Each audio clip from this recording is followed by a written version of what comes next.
Ladies and gentlemen, how are you? We're back. It is what day is it? It's Saturday for you guys. It is Sunday down here for me. It's Sunday afternoon down here in Australia. So just the end of the week down here. I know for you all it is late, very late Saturday night for the most of you. How are you all? Woodland creatures, good to see you. Marilyn Landis, Wendy R. Lynn D. Andrew, hey buddy, good to see you. Retired RN, Gala's here.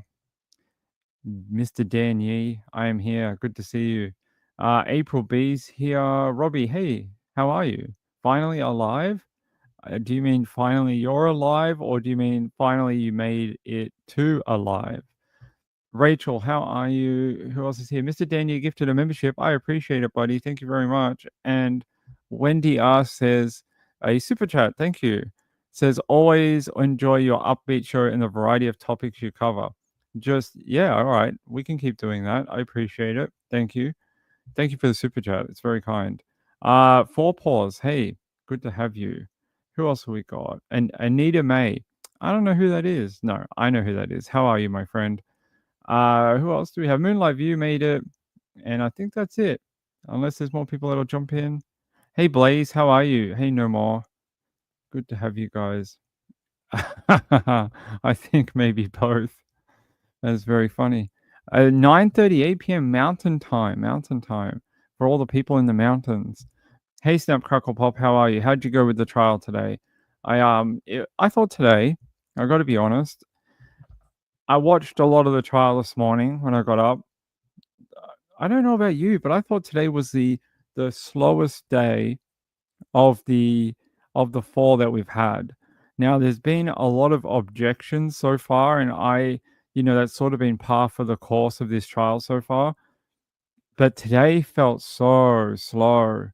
It just felt like every 2 minutes there was another objection, another recess. Really, I don't know, just today was I don't know if everyone knew it was a Saturday and everyone's like, "We're at trial on a Saturday?"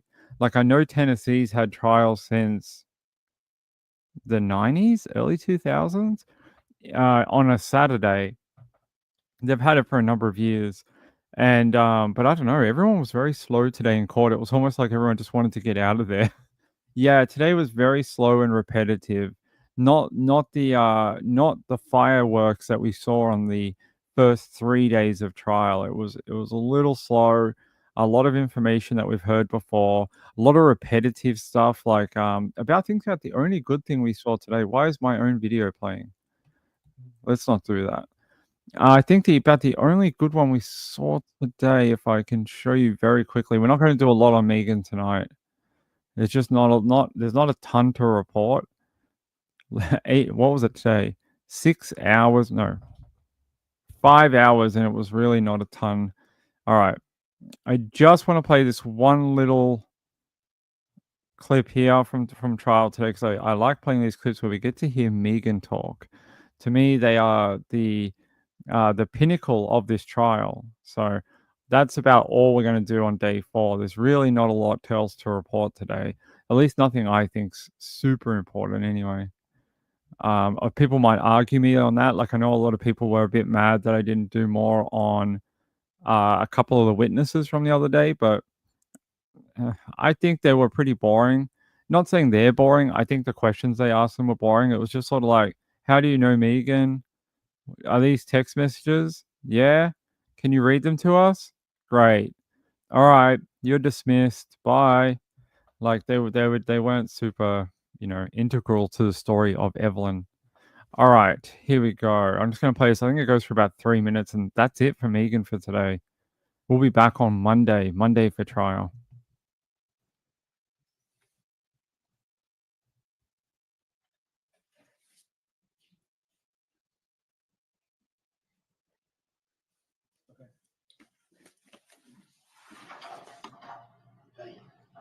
I'm Joe Strick. I'm the captain of criminal investigations. They called your boyfriend Hunter. Yeah. And he's supposed to be ready for big deal. I was wondering when my mom didn't. Oh, you want your mom, not him? Yes. Okay, I can do that. Take care of Okay, that. well, can I ask you something you asked me honestly? Okay, so like, when I got another cop's car, he was telling me like, Hunter had like orders of protection against him or like domestic assault or something. I can find out. I don't know. Can you tell me that? Oh, I could tell you that if I knew it, but I can find out for you. And Sure. I mean, I'm not trying to be mean, like, he does, like, I just really like, don't want to be around that kind of person, you know what I mean? I don't blame you. Okay. Let me see if I can find out for you. Okay.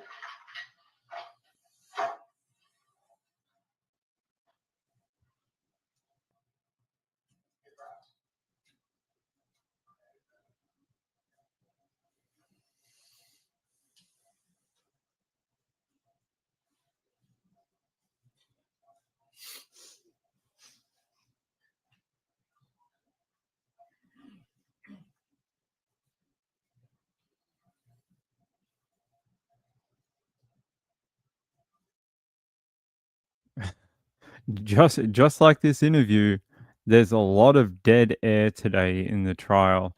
Yeah, I agree with everyone. It was a bit slow today, but I want you to watch something.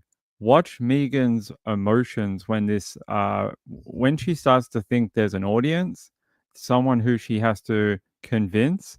Watch how she changes in a second.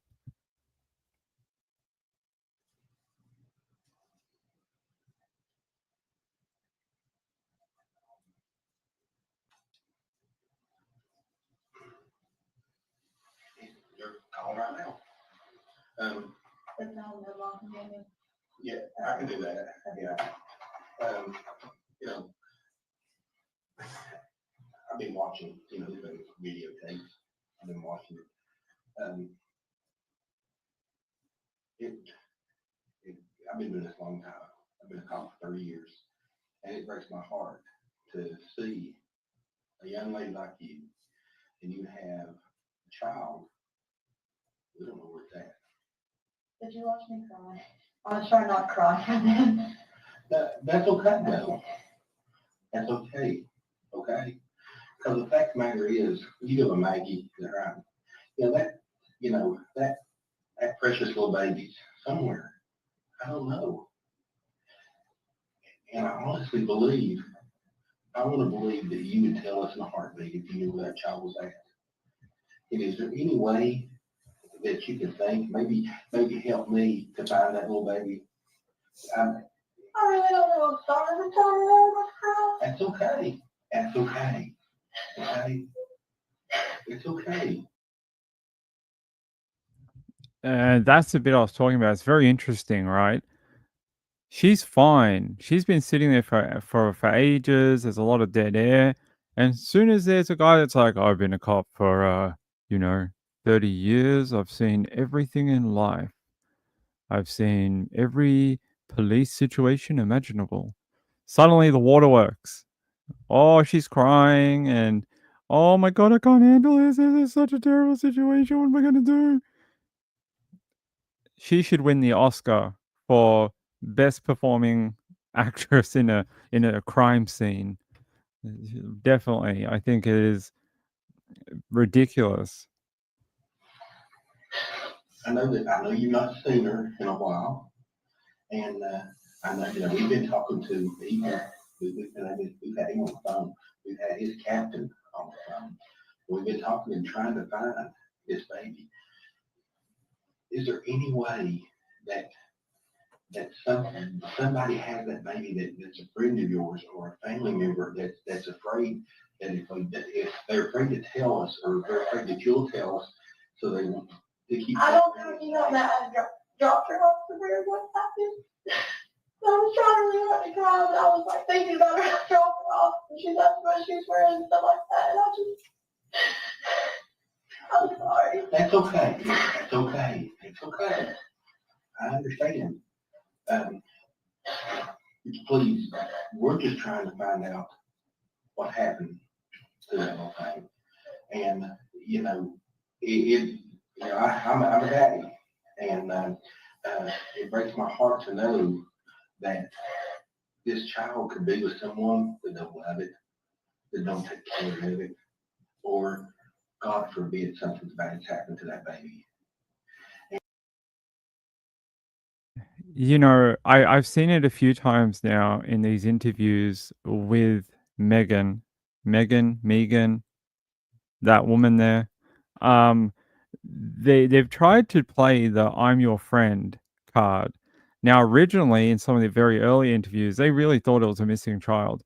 You can tell with his line of questioning here that I don't think they fully believe that she doesn't know where the baby is. They're trying to get more information out of her because I think they're starting to not believe her fully. I think they believe that she knows more than she's letting on. And even in the interview I played yesterday, the woman said, "I believe you're somewhat telling the truth, but you're leaving out huge chunks of information that, uh, you know, that you're not basically not telling us and hiding from us." So they had a good read on her early on.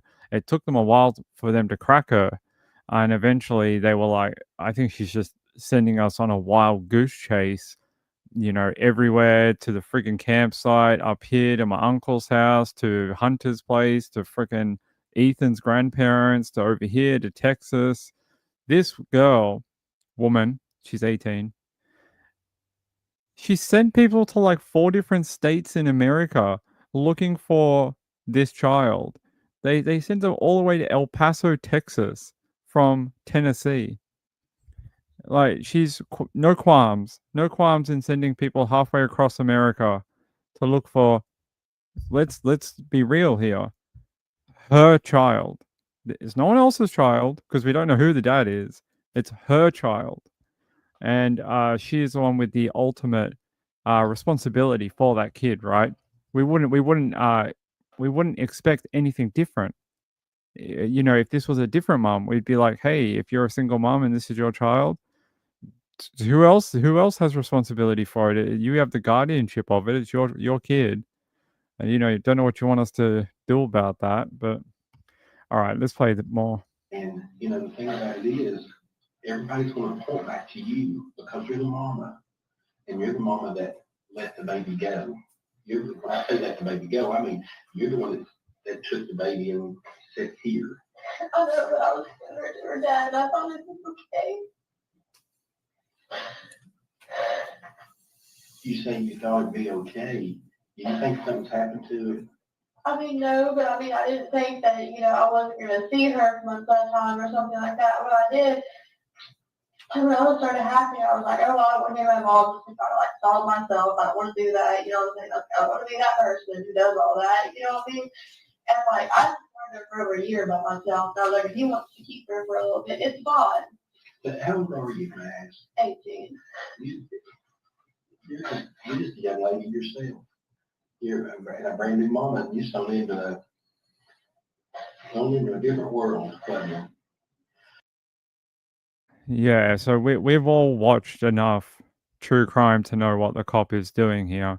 He's trying to build a connection with her. He's trying to soften her up a little bit by giving all of her these ways out. You're a new mum. You're just a young girl yourself. You've done well. They've said it before. You've done well raising her at such a young age.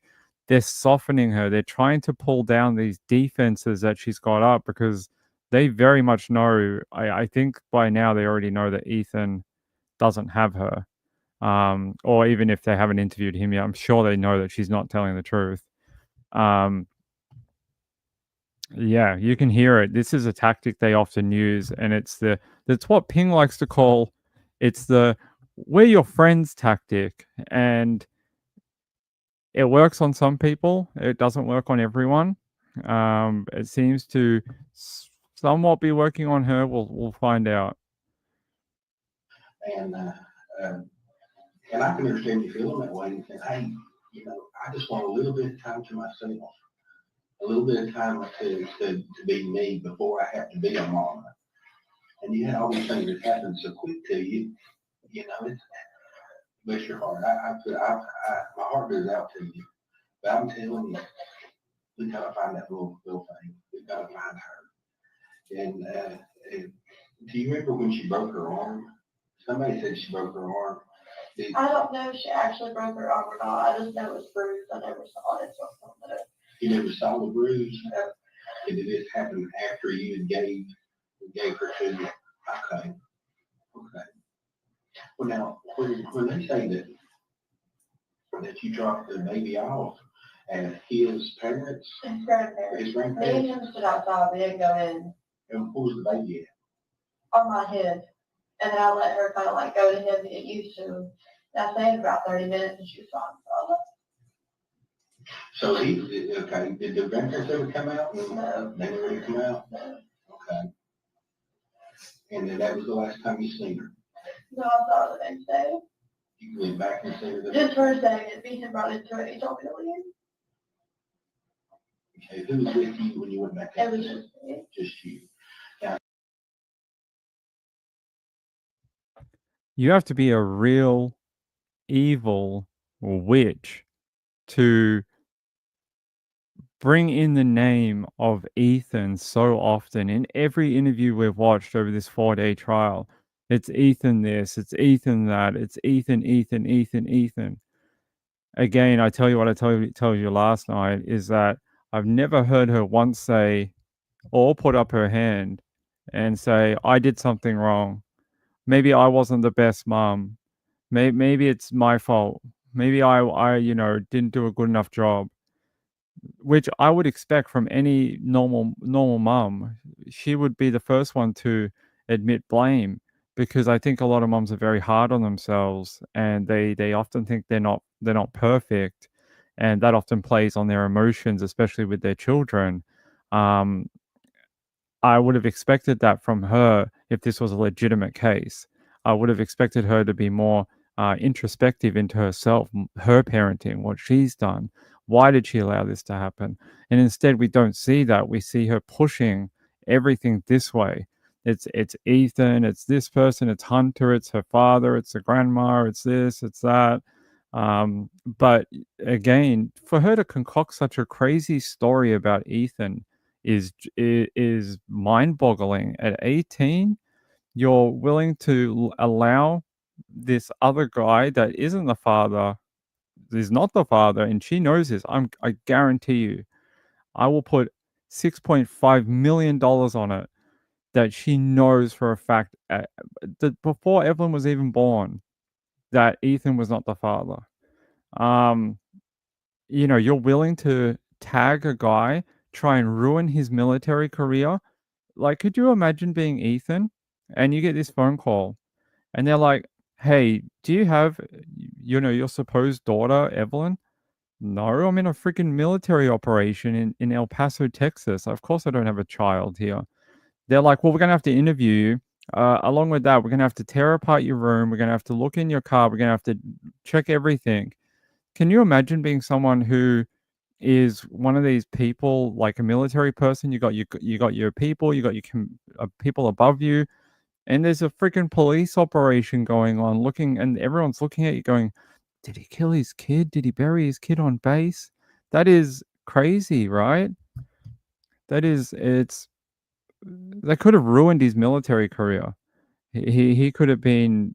There could have been a number of things that happened, and it would have been highly embarrassing.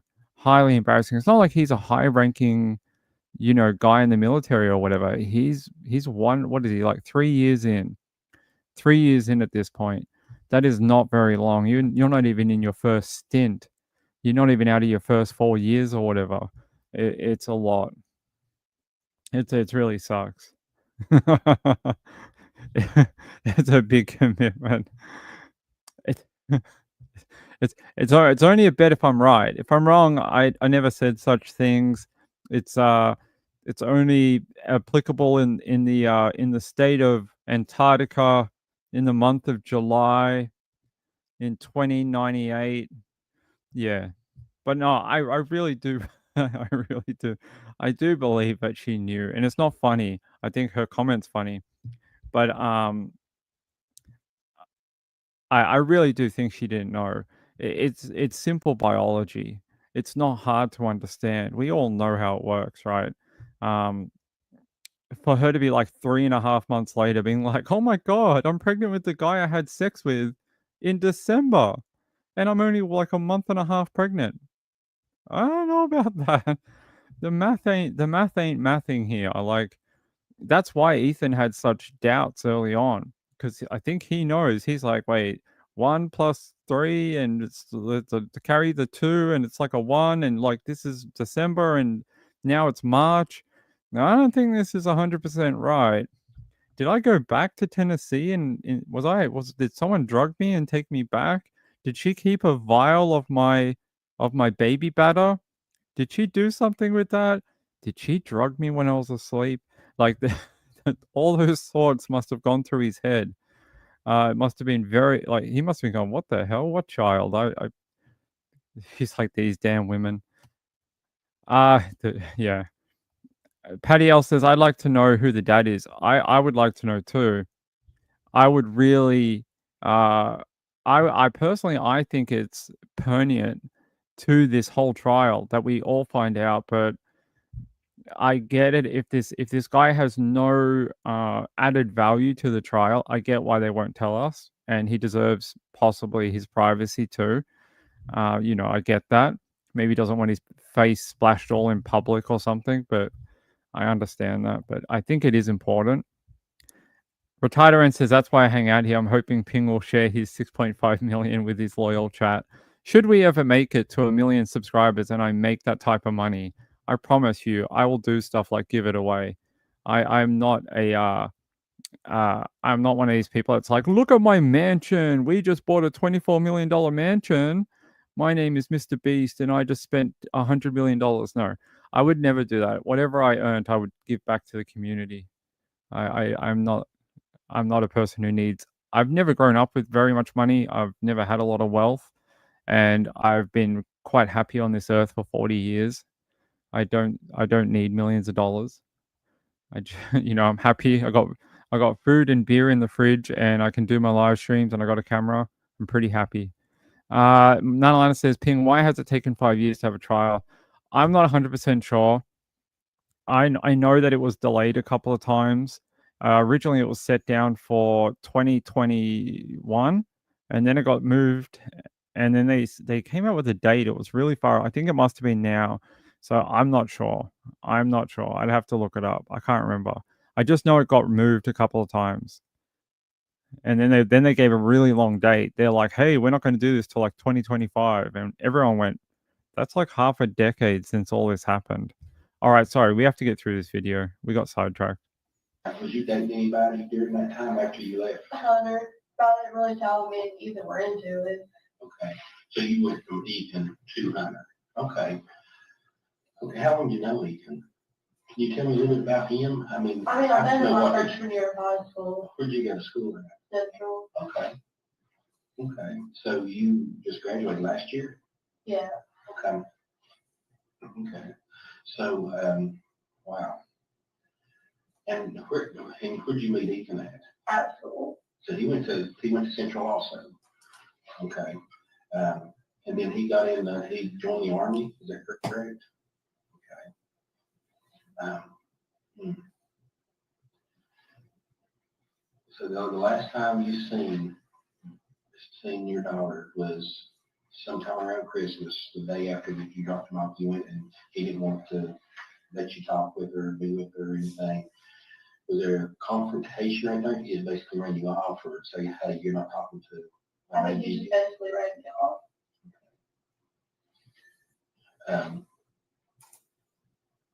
When you all met down in El Paso, you went down there.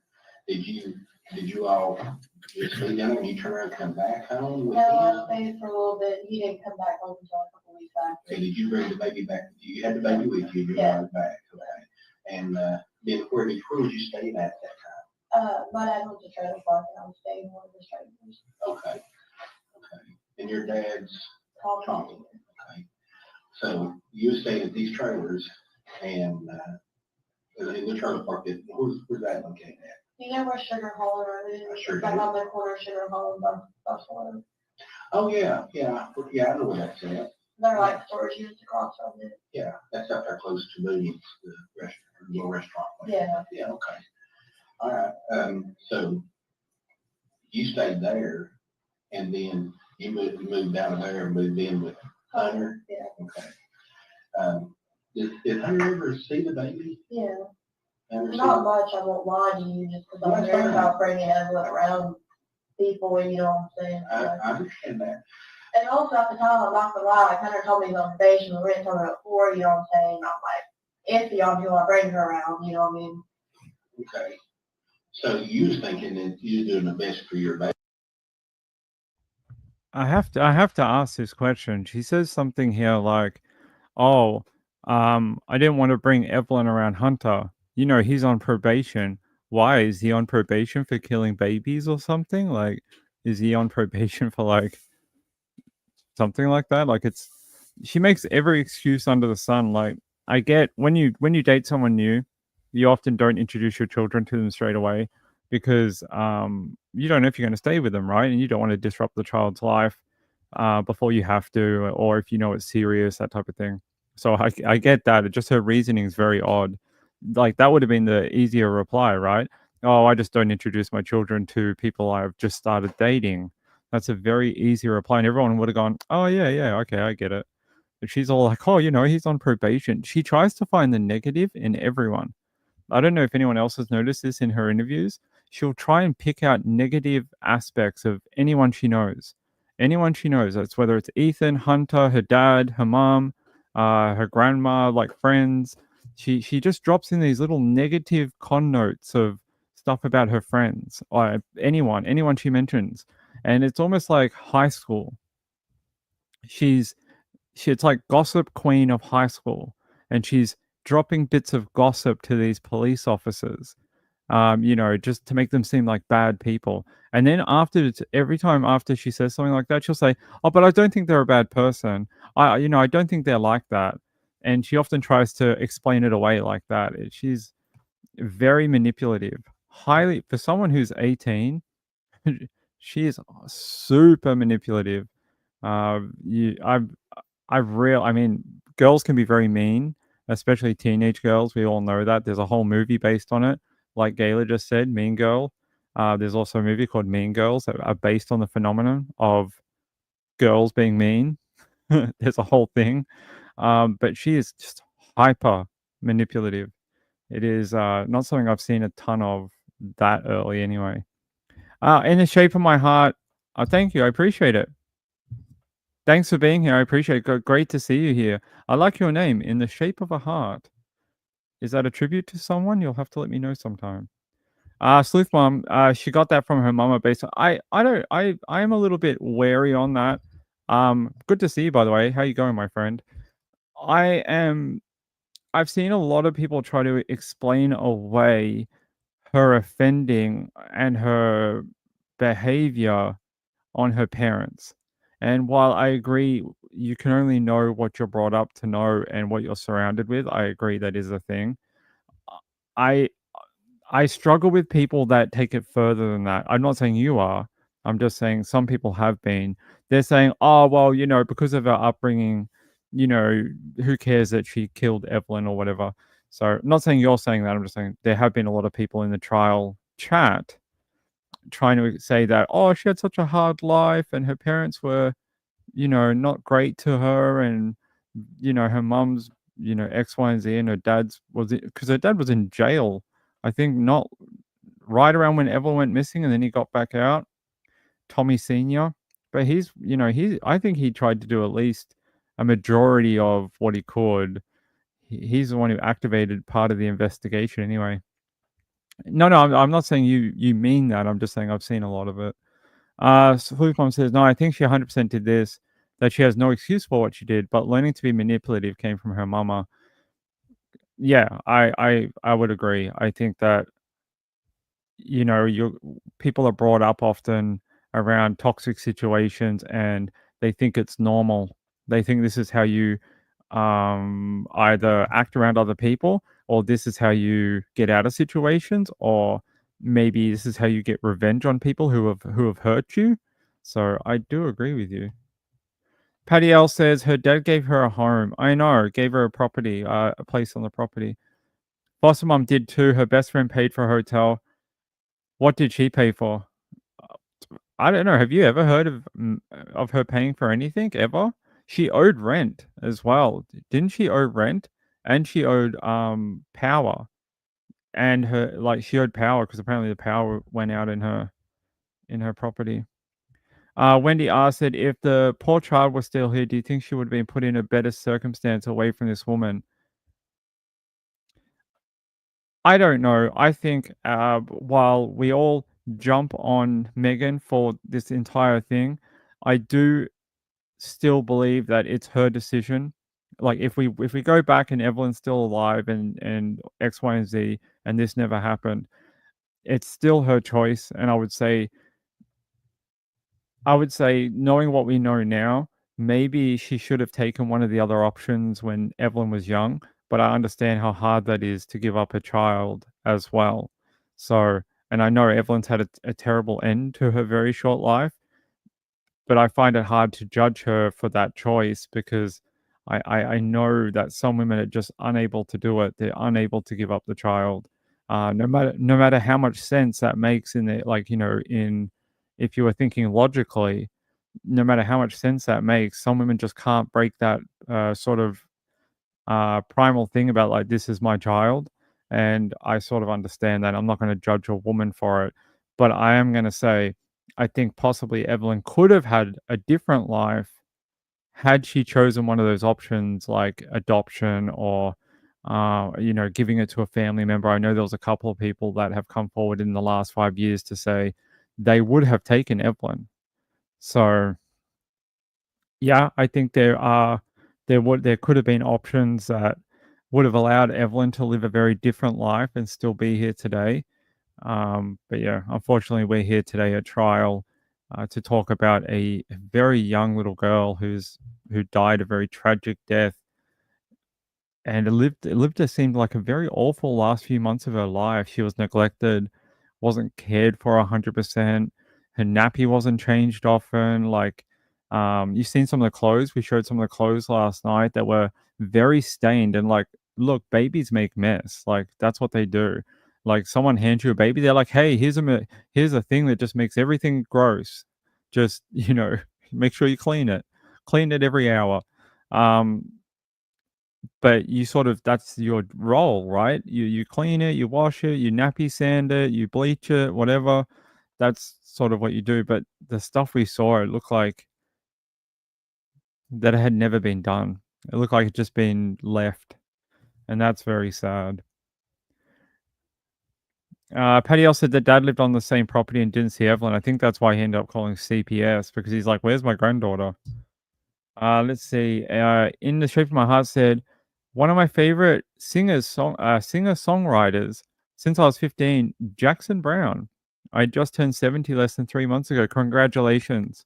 I really am truly one of these people that believe if you make it to some of our older ages, you deserve an award, a call from the president. You should get like a plaque that says, "Thank you for reaching the age of 70 and paying taxes for the last, you know, I don't know, 60 years of your life." I appreciate it. One of his songs are titled "In the Shape of a Heart." I have to look it up after the show. Thank you for explaining. I appreciate that because I would never have known. Rachel said if CPS would have seen that trailer, they would have done something. Do we have those photos? I'll see if we have them in a minute. Children generate lots of laundry. They do. They that's why they sell those giant things, and you often give them to women at like baby showers. What are they called? A nappy hamper thing, and like they put the dirty diapers in it, and then you wash them or whatever. I'm not sure what it's called. I don't have any children. Nana says, I don't think therapy can help. I don't know. I don't know if she's rehabilitatable. I have no idea.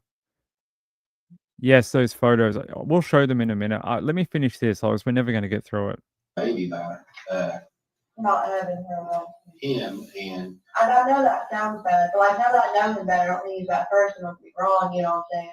But I only know him about like a couple of weeks when I'm there with him, when I like taking me out, okay. They really having us together. But that led you to, I guess what I'm trying to say though is,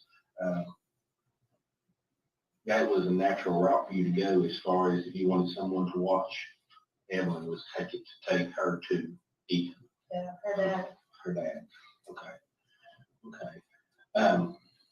Wow. we're fixing to send out what's called a nationwide alert. So we're trying to find this baby, and I don't know. I don't know what's going to happen. I just pray to the good Lord above that we're going to find her, and we're going to find her alive,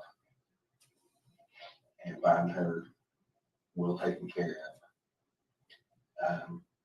Because I've been doing it a long time, and the worst thing you've ever had to deal with is the death of a child, or a baby that's been hurt, or a baby that's been abused.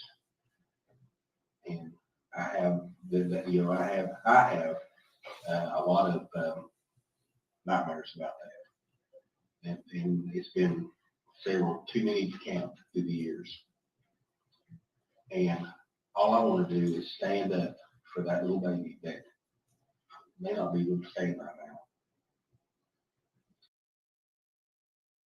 So that little emotional speech that the detective or investigator is giving to Megan, it's designed to try and break her down.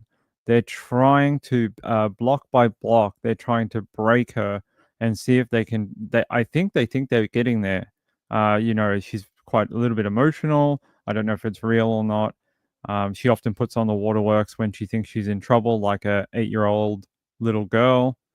Um, yeah, but they're trying to dismantle her and trying to break her very slowly. He's doing a decent job of it. He's doing a decent job. But I don't think it works. At least I don't think so. And I need your help.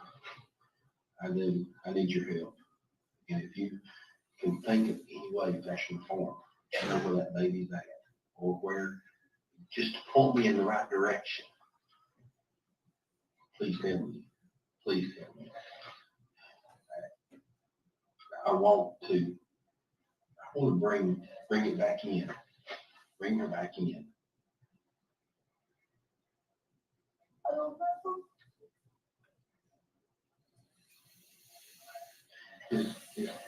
Is there any way that you?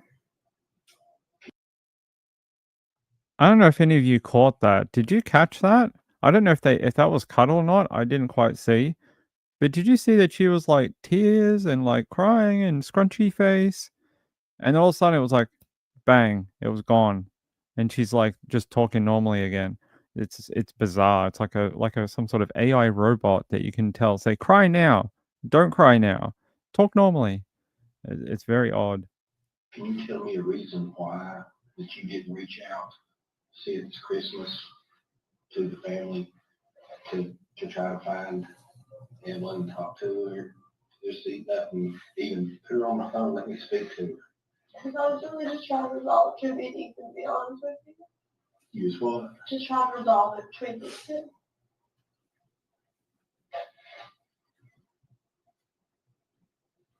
So, tell me what you think? What do you think happened? I don't know, I think they got her out for someone else for. You think you may have hurt her? No. Did you hurt her? No. Would Hunter hurt her? No. He doesn't get like mad, like threaten me all the time, but he never actually like did anything. You know what I mean? Did he ever show any aggression or anger toward your little baby? No, they don't know. So. You never seen that?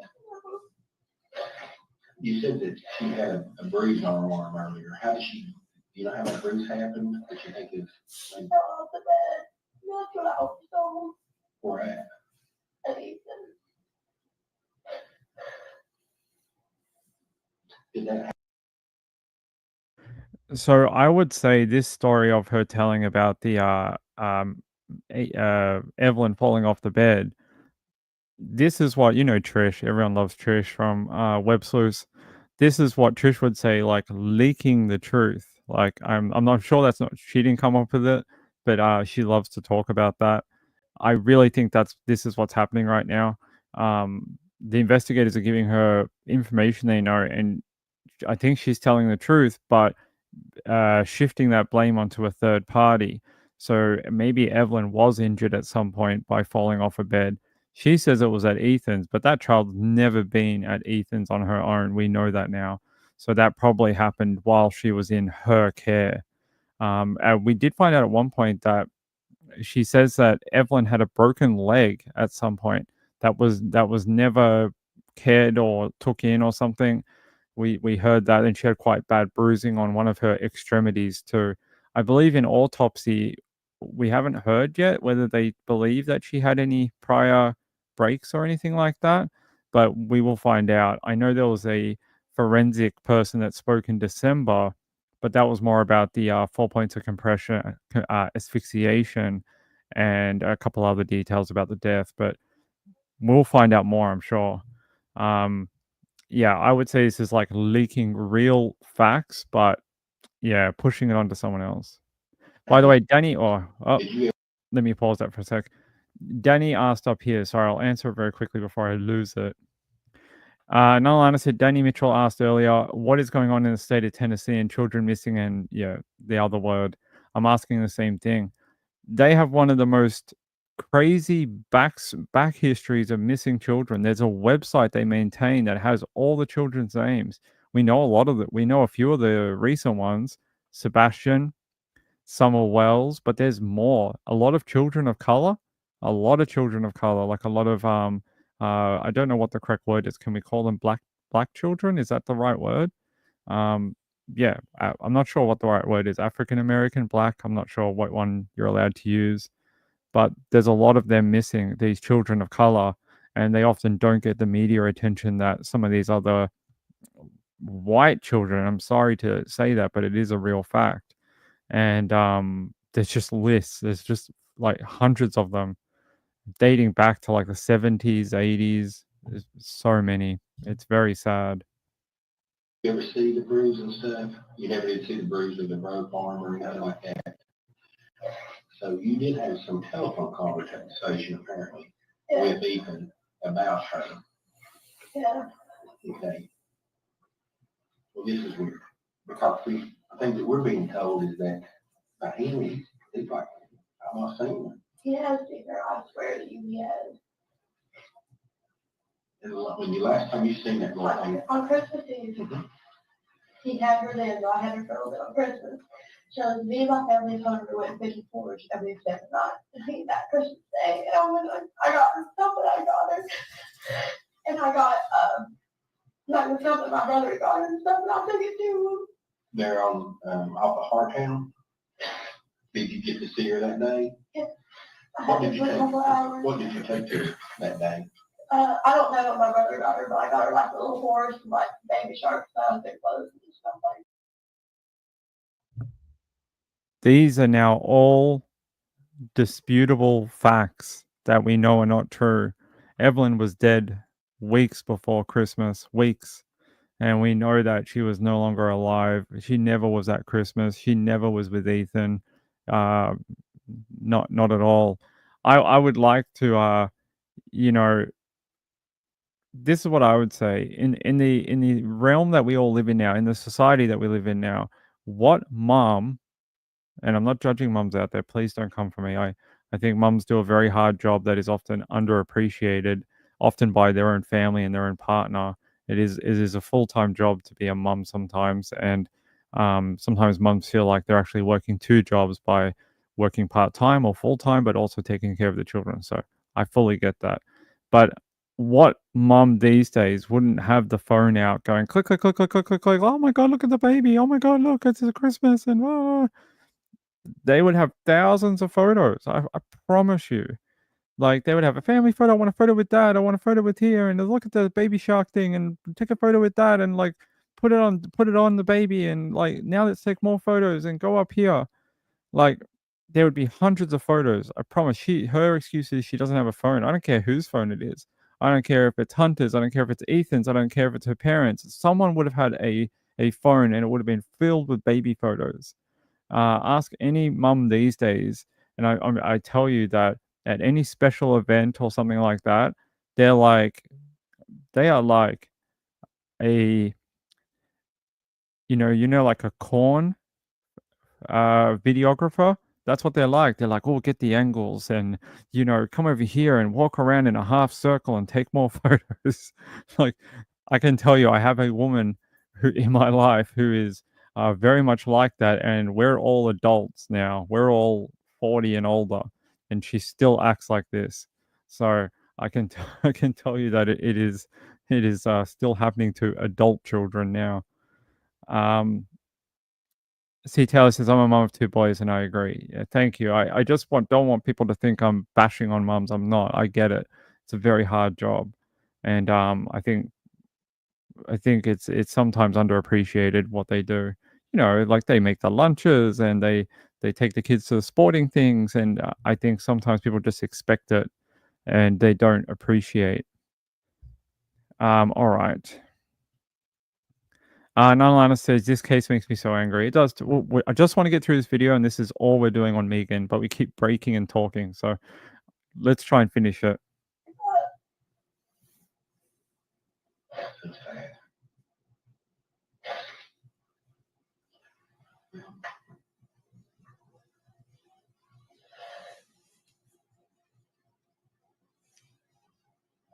I don't know. I don't know where this is going to lead to. Like I've told you before, I've been doing it a long time. And in cases like this, the fingers point toward the mama. And it points toward you because for one reason is that you willingly took the baby to agencies. I understand why. I mean, you're telling me why you did that. But then, of course, he's not saying that something didn't happen there. It was not right. That's what he said, of course. We got to find the baby. We've got to find Evelyn. Got to find her. Take care of her. And if it's a situation where, that you don't feel like that you can take care of her, then I promise you, we'll find some people to take care of her, that little thing for you. And that's the thing that breaks my heart with this trial. There were people out there that would have taken Evelyn, and I've said it 2.5 million times since I've started covering it, but that makes me so sad. As a kid who was adopted myself, who was given up at birth, and was then given up again by my adoptive parents, I still think there could have been a better life for Evelyn. So it's really sad to me. Yeah, well, I promise you that. We'll do everything we can to get you help and get her help to take care of her. But we've got to find her. What do you all bother because does this mean I won't fantasy over anymore? No, it doesn't mean that at all. Does not mean that at all. But I can tell you this, if you think for a second, that little sliver that you might know where she might be. Well, All right, I think this is where they start the objections. Something about here they didn't like, and then they objected, and then they went on a recess for the 80th millionth time in this trial. So that's the end of that interview. I don't think we go back to it. Let me just double check. Oh, they do, but how long does this go for? Goes for like another 10 minutes. Let me know if people want to watch it. If they do, if not, we can move on. We've got other cases to talk about, including the Amber Alert 16-year-old missing out of Wisconsin, and her groomer who is from Arkansas. So there are a couple of small updates about that, and we can talk about that. So if you guys let me know, it's up to you. If you're bored and you're like, Ping's talking about that stupid trial again, let me know. Hold on.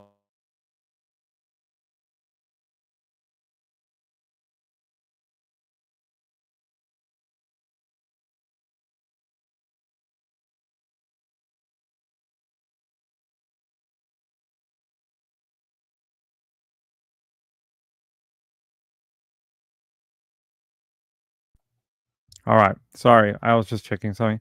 Did they find her in Arkansas? I don't believe so. No more? Move on? All right, we're done for the night? Okay. All right. Yeah, I think it showed this is basically the only interesting thing from today. Today was a real slow day. We had like I just showed you, we had a ton of objections. I think they showed again, and then we go on another break. Look, 10 minutes later, there's another break. Court is in recess. They come back, I think, like an hour later, and then they go into recess again. They go into another freaking break, and then they bring in a witness, and then they go for a little while this time. They go for about an hour, and then we're back into another break. The breaks in, and then another one. And did we get another one at the end of the day? They did go all the way to the end. Actually, a couple people quickly wanted just to see this, and then this will be it. These are just those photos again of the that cubby house thing. They're just asking him. I can't remember his name, but they're asking his investigative opinion about where they found Evelyn. And there's that hand drawn map again of the property. So that they're just showing that's that cubby house. That what I call a cubby house, they call it a playhouse. And that's it for today. Yeah, there we go. That's right. That's right. He's ex FBI. Sorry, I was watching this trial until about 5:30 in the morning Australian time because the trial starts at about 1 a.m. and I watched it till about 5:30 and then fell asleep in this chair. And then I woke up and I was like, "Oh my god, what time is it? Oh my god, Trisha's not on. I have to get ready and do a show." So, hey Carolina, where have you been? Yeah, where have you been? Are you my friend Carolina? Did you change your name? Or are you a different Carolina? Let me know. I miss my friend Carolina. Yes, he was interesting. He was interesting. Maybe Judge is a smoker. Yeah, he's got to go out for his cig break, for his vaping break. He's like, "Oh, these what do they call them? Those Zyn? These Zyn things are not cutting it. I need some real nicotine." Yeah, I mean, imagine that. That's your final resting place for your child, is in your childhood cubby house. It is really horrible. Yeah, I wouldn't be surprised if we're attracting a lot of people from the Carolinas or whatever, but we do have a regular called Carolina. I call her Carolina, but her name's Carolina. I think Carolina sounds beautiful. In the Shape of a Heart says, "Oh my, I watch it on an excellent content creators channel as she cleans it all up and starts about 2 hours late. So all the pause and the breaks she removes it so we don't have to wait around with nothing." Interesting. I'm not covering it live, unfortunately. What I do is I watch all 8 hours and I sort of pick out the bits I think are instrumental to the case, and then I show them on my show. I don't think we have to watch every bloody minute. I think it's tedious and boring. That's why we do it, the creator, and just let you guys watch the interesting bits. But who is that? Is that I don't is that Giselle? Is that how you say her name? Is that girl? She's very nice. I'm probably saying her name wrong, but I like her. In the Shape of Heart says, "I'm from South Carolina, moved here from 4 years ago." It's really odd. We attract a ton of people from the Carolinas. We attract a ton of people from Kentucky, Tennessee, Texas, Arizona, and California. It's interesting. It's those states we cover. We get a ton of them for some reason. Maybe they're really into true crime. Maybe they are the capitals of true crime throughout the USA. Grizzly True Crime. Yeah, she's lovely. She's a nice lady. Uh, I don't know how to pronounce her name, but Grisella? Is that how you pronounce her name? I'll have to ask her. I'll reach out to her at some point. I'll say hello. I know that she's a nice lady. Such a disturbing case. Rest in peace, Evelyn. I agree. From Utah. Hi, Diane. How are you? From Utah? Yeah, we have a lot of people from Utah too. Ton of people from Utah. We get some really interesting people. Thank you. I appreciate it. Thank you. Uh, Gizla, it's pronounced? Okay. I'll have to reach out to her. I don't think we follow each other, but I think we have some friends who are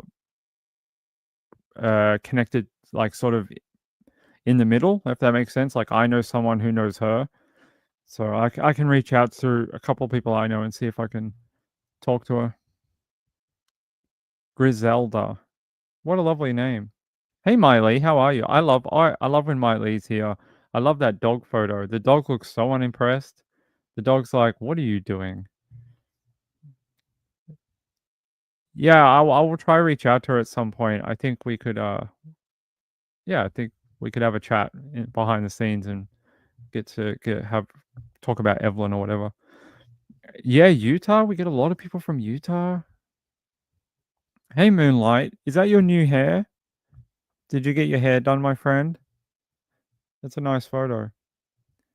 We have a lot of great people here. Yeah, a lot of great people, a lot of great states in America. When we do Australian cases, we attract a lot. We attract a lot of Aussies. So a lot of my countrymen and women, we attract a lot of Australians.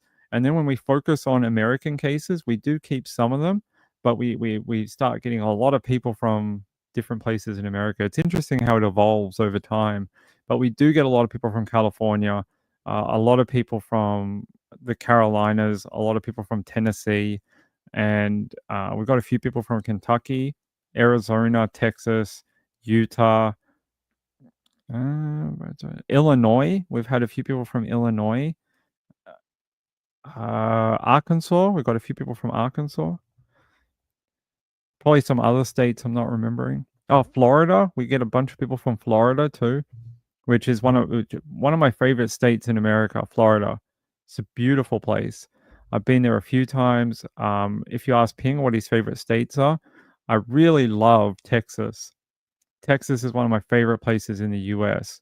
It is it's such an interesting state. It's got the Gulf, and you've got other places up near the Panhandle. But I love California for the weather and some of the people and places to go. You got interesting stuff up north, and then down south is completely different as well. And Florida's great, and Arizona. I really like Arizona too. It's a really interesting place. I've New Jersey. We have a few people from New Jersey and New York. I know we have a couple people from New York, New Jersey too. But I've never been up there. I've never been to the East Coast. I've been the furthest east I've been might be Chicago. I went to Chicago at one point, and I think that's the furthest east I've been in the US. Most of my time in the US has been sort of like, we went to Iowa too. So I don't know if Iowa or Chicago, whichever one is further east, but it's from there to the west, and I've sort of been everywhere from those states west, but I've not done anything on the East Coast before. I've not been to New York. I don't think so. Anyway, did we go to New York? Did we go to the Empire State Building? Like, I don't think so. I don't think we did. But I've been to Florida. I've been to. I went to Disney World, and where else did we go? We went to the Caribbean. So we got a cruise, and we went from Florida, and we went to the Cayman Islands. So we're in the Cayman Islands in the Caribbean, and did that at one point. So yeah. What is my favorite American food I miss? Cracker Barrel. Cracker Barrel. If I could go back to the US today and I could eat something, it would be chicken fried steak. Chicken fried steak fried chicken, whatever it is, with the white gravy and the biscuits. It's so good. We don't have that in Australia. It's not something we eat here. Every time I head to the US, I always go to Cracker Barrel. It's like a guilty eating thing. It's so good. One of the other things I like in the US is that you have a really interesting thing for sandwiches. You can get a really good sandwich just about everywhere in the USA. There are delis everywhere that you can get these great like Italian sandwiches with like a lot of meat or pastrami. I'm a big fan of pastrami. Um, what's the other thing we like out of the US? A lot of Mexican food, especially in the western part of America. Some of the best Mexican food I've ever eaten has been in California. Some of the best. It is so good. Nothing compares. I mean, I've not been to Mexico, so I don't know, but the best one I've ever tried has been in San Francisco. I was in San Francisco and down in the Mission. Down in the Mission, they have some great Mexican food. Really good. TN is the home of Cracker Barrel. I love Cracker Barrel. It's so good. Sonic is interesting. I when I was in Florida, we used to go to Sonic all the time because Sonic is really cheap.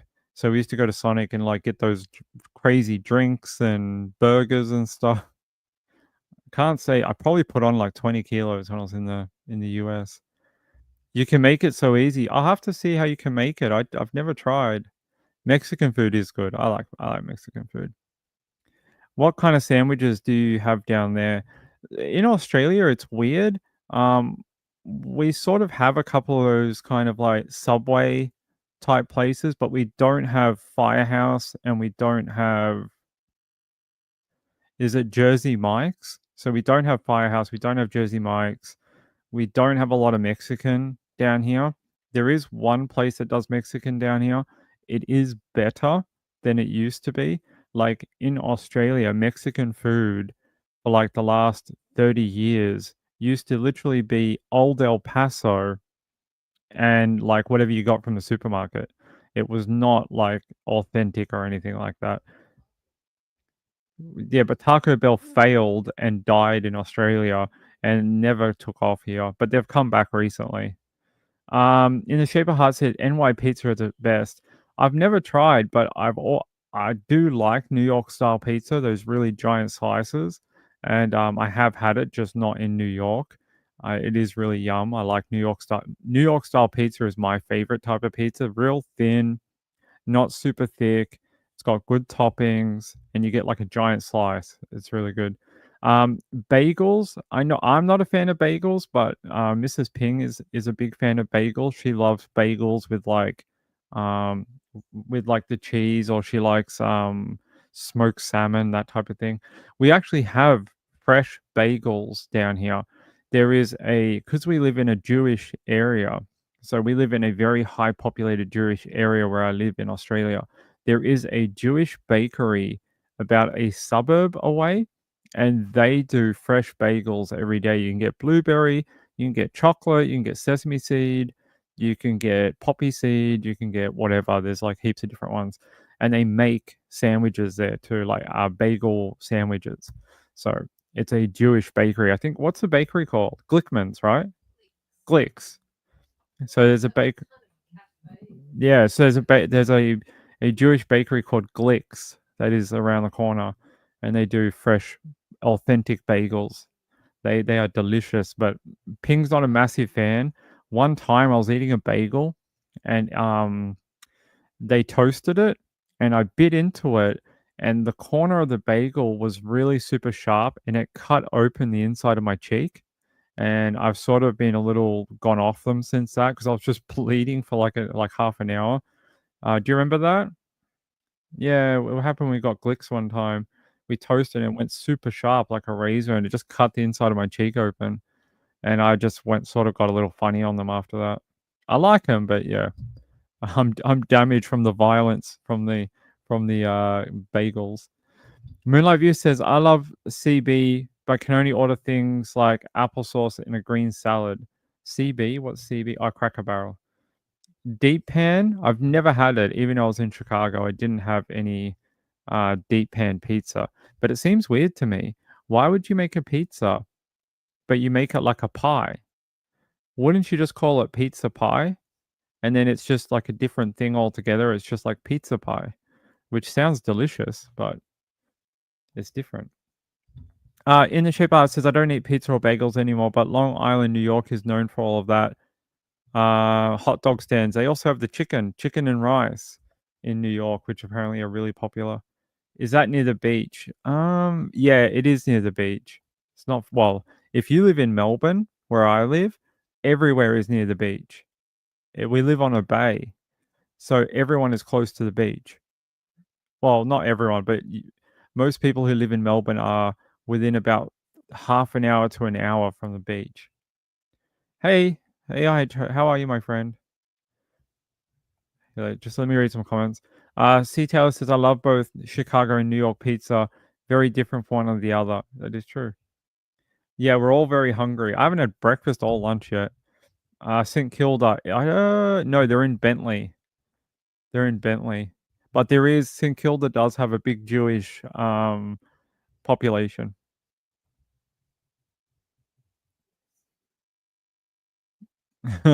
We didn't invent the English language. Not fair to ask us that.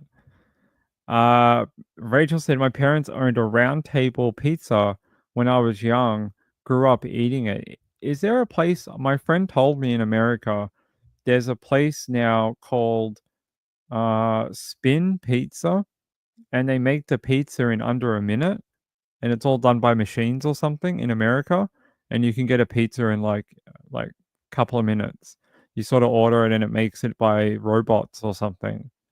I'll have to check that out next time I'm there. Uh, yeah, we're all very hungry. Hey Sandra, how are you?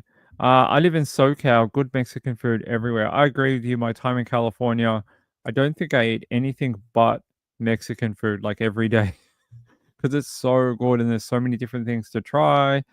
So many different types of meals like rice. You can get the what are the things they wrap up in the corn, like the corn wrapper? Oh, what is that thing called? I'm having a mental blank. But they wrap it up and then they steam it. Tamale? Tamales, like they're so good. One of my favorite things. Yeah. Pizza and tacos. Yeah, tamales are pretty good. One of my favorite things. I love them. I'll order like, 50 of them and I'll just eat them. They are pretty tasty. We just don't have a huge Mexican culture down here. It's not. I don't know if it's that we don't have a ton of people from South American or Mexico or those type of countries. I don't know what it is, but it's not a big. It is really popular, like people cooking at home, but there's not a super ton of restaurants that do it. Like we have a couple nearby, but they're not great. They focus more on like what you guys would consider Tex-Mex. So not really authentic. It's more like stuff you would eat as a child from like old El Paso, like that brand. It's not really authentic and it's not that nice. It's very plasticky. It's not. Yeah, let me see. Chili Relanos. I've not tried that. Yeah, we have tons of Asian food. If you like Asian food and you don't want to travel through Asia, but you do want to go to a more Western country, come to Australia. Australia has just massive amounts of Asian influence. The supermarkets here are just filled with pot stickers, dumplings, noodles, kimchi, like whatever you think, whatever you want you can get here, Asian wise. You can get Korean, Viet, Malaysian, Indonesian, Chinese, Japanese, like almost every big Indian culture here. Big Indian food. We get great Indian food down here. But Mexican food, no, it's just not a thing, which is really weird because I think Australian palates would really like it, but it's just I don't know. It's just not a thing here. If you come to LA, if I come to LA, I'm gonna hang out with you, and me and you are gonna go have lunch. You have to go to Phillips near the train station. Well, you can show me because we're gonna go out to lunch, and I'm gonna buy you some dinner. Sean said asado empanadas. They're pretty good. I like those. Chorizo. Yeah, there's some good food. Thai food. We have Thai food down here too, but our food is different to yours. So Thai food down here is more authentic, and like I noticed when I was in America, the Thai food over there is more like Chinese food. It's very similar. It's just like more spicy, more chili, but it's very similar. Like it's rice and meat and sauces. But Thai food in Australia is more authentic. It's more like soups and noodles, and there are some rice dishes, but meat dishes, but it's very different. And same with Chinese food. Our Chinese food is westernized, and you can get authentic. But when you go to America, you guys have stuff like orange chicken, which tastes amazing, but it's not authentic. It's just sugar. In the Shape of Heart said, "Where in Australia are you? Australia has always been a place I wanted to see." I'm in Melbourne, so I'm in the southern state on the eastern seaboard. If you're right down the end of the country, I'm in Melbourne, Australia. I hear Morning says, "Just give me a big place of crab with mayo." I wanted to try that when I was in LA. They have the lobster rolls, but unfortunately was unable to. Couldn't find anywhere. I don't know if we couldn't find anywhere or we weren't there long enough. Sean says Para Leagues Club had a Mexican restaurant, but it closed down. Sean, I haven't been back to Parramatta in. We went briefly in 2013 for something, and I haven't been back since. The last time I actually lived in Parramatta was 2003, when Church Street was still open and you could drive down from Para Station. They had the little blockade where the church was at the Hungry Jacks. Remember that? And then you could drive a little bit further down, but now it's all blocked off. I heard. Sean said you should come back. If I come back, we'll go out. We'll go out to dinner. If I end up making it out to Sydney again, we'll hang out. Sean said my aunt and uncle live there. I'd love to visit them. Come down. It's a lovely country. April B says I like Italian and Mexican, a couple Chinese things, but not much. I love Chinese food. I'll eat Chinese food every single night if you give it to me.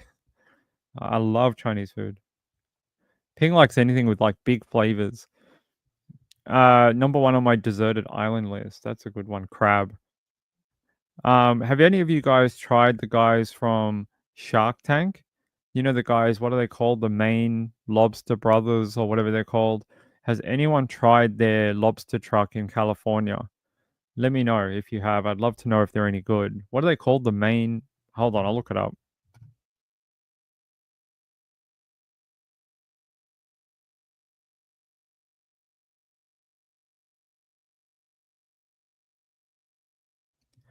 They're called Cousin Maine Lobster. Has anyone tried that in California? You have to let me know. Patty L says, I love Japanese food, sushi. You the amount of sushi that is in Australia, I think we could feed the entire world. I live about a block from a mall, what you guys would call a mall. If you go to that mall, there's like every second shop is a sushi place. I'm not kidding. Every second like shop sells sushi. Sushi is so massive in Australia and has been for about 20 years that there are shops competing with each other in the same mall. Isn't it? The bottom level of the mall that's just there, I won't name it. There's like on that bottom level near the supermarket, there's about 5 places that sell sushi. There's that one next to Bordello that used to be there. The one in the center. There used to be that one called Dragon that's not there anymore. There's the one down the end. There's Rolled. They sell sushi, and they sell rice paper roll. It's Vietnamese. But there's a place down the end. The supermarket sells fresh sushi too. Like there's about 6 different places you could get Asian food. I'm making you guys hungry. Should we do a crime story? You don't call it a mall. No, we call it a shopping center. So in Australia, what you would call a mall, we call a shopping center. Patty L says, I like BJ's. There needs to be more to that story. Happy Hour deep dish pizza. I'm confused. Is that a place or an action? Not a fan. Not a fan. Cousins is all over. We have it here in New Jersey, but I'm a lobster snob. We'll only eat it on the raw up in New England. Shopping arcade? I don't think I've ever called it that, Sean. Westfields, yeah, there's Westfields everywhere. They have Westfields in the USA. Yep, they have Westfields. Okay. Who says mall as in Paul, not mall? Huh? Who says mall as in Paul, not Paul? In pal. A mal? A mal. It's a restaurant ping. You'd hope so. That's a weird combination. You'd be like, "Hey, I went to BJ's and they just gave me a pizza." Like, that's so weird. He, like, did the act and then he gave me a pizza. It's like this weird kind of place. It's a happy ending and a pizza. It's like some people's dreams all in one. Alright, let's see. A mal. Yes, a mal. It's not I call it a mall, but Sandra says, "I live in IE." IE, what's IE? IE. I have to go to Union Station and look around for some great food. Now I'm hungry. Snack time. IE. Someone's gonna have to help me out. My states are no good. Someone's gonna have to help me out what IE is. I know where Union Station is, but I don't know what IE is. I used to work at a pizza parlor called BJ's. Oh, Inland Empire. Oh, I've never heard of that. I've never heard of Inland Empire. You live there too, Lindy? Hi, sweetheart. How are you? Inland Empire. Oh, now you got Ping interested. What is this? It's showing me a film from 2006, an experimental psychological thriller written and directed by David Lynch. I don't think that's what we're looking for. I think we're looking for a place.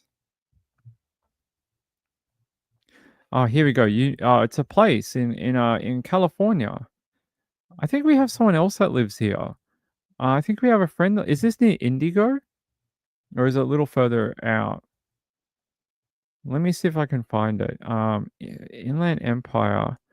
All right. Let me see if I can find a map for it because I've never heard of it. The Inland Empire is a metro area in SoCal, situated inland and bordering the coastal region, primarily centered around the cities of San Bernardino and Riverside. If you had said San Bernardino, I would have instantly known where you were. It's often considered to include parts of Riverside and San Bernardino counties, positioned east of LA County. Okay. We had a weird story from out there last year. I think we did it on our retrospective on New Year's. There was a guy found bound and burnt in San Bernardino last year, and we never got an update about who he was, who put him there, or who set him on fire, or why. Never got an update for it. It's been almost 9 months, and we still don't know any more about what happened to that guy. OC, Orange County. You know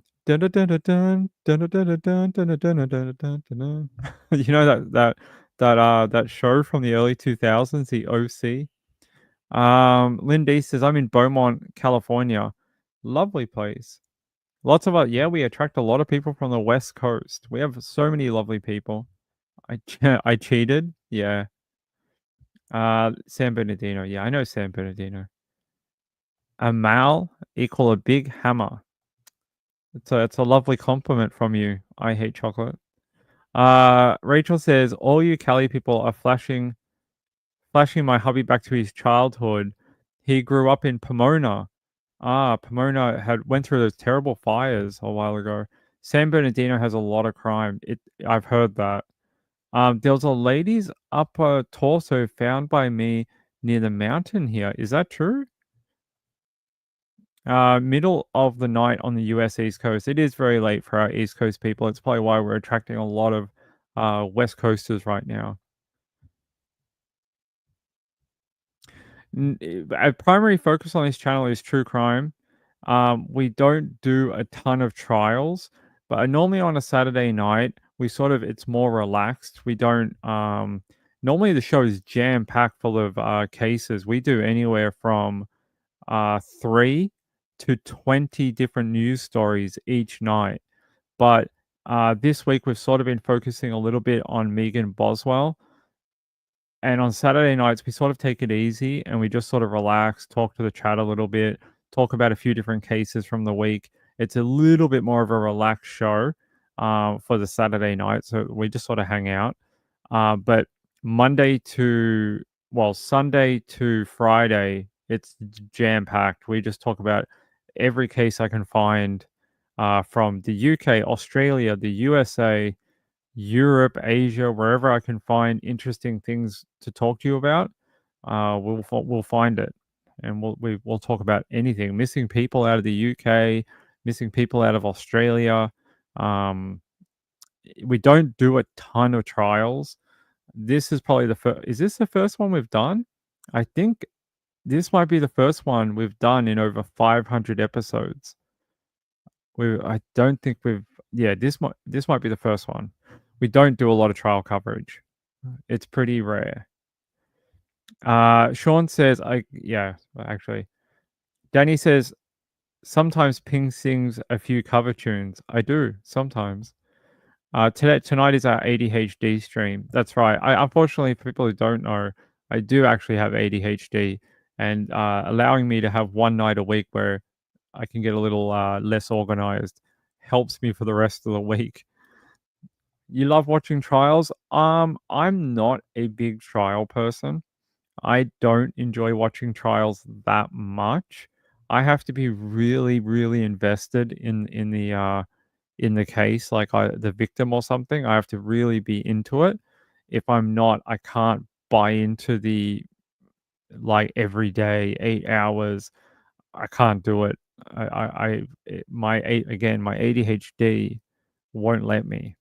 It just says, "Hey, let's do something else." Um, Hella does them.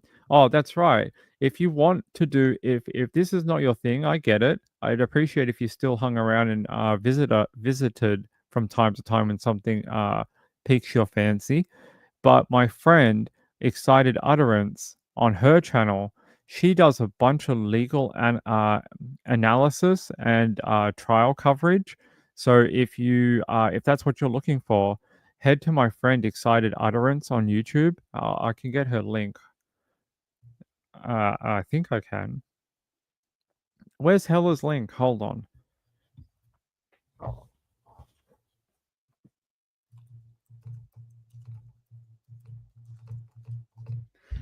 Let me see if I can find my friend. She's a lovely lady. I've been trying to get us to team up to do something together, but so far, no luck. I don't think we've found something we're both super interested in yet, but it'll happen at some point. Head to my friend Excited Utterance, give her a subscription. She does a lot of trial coverage, and she's on a little earlier. So she's on, I think, she's on real early. So I know she comes on about 8 a.m. my time, which I think is about 7 p.m. Eastern, 7 p.m., 6 p.m. Eastern, something like that. But she's a lovely lady, and yeah.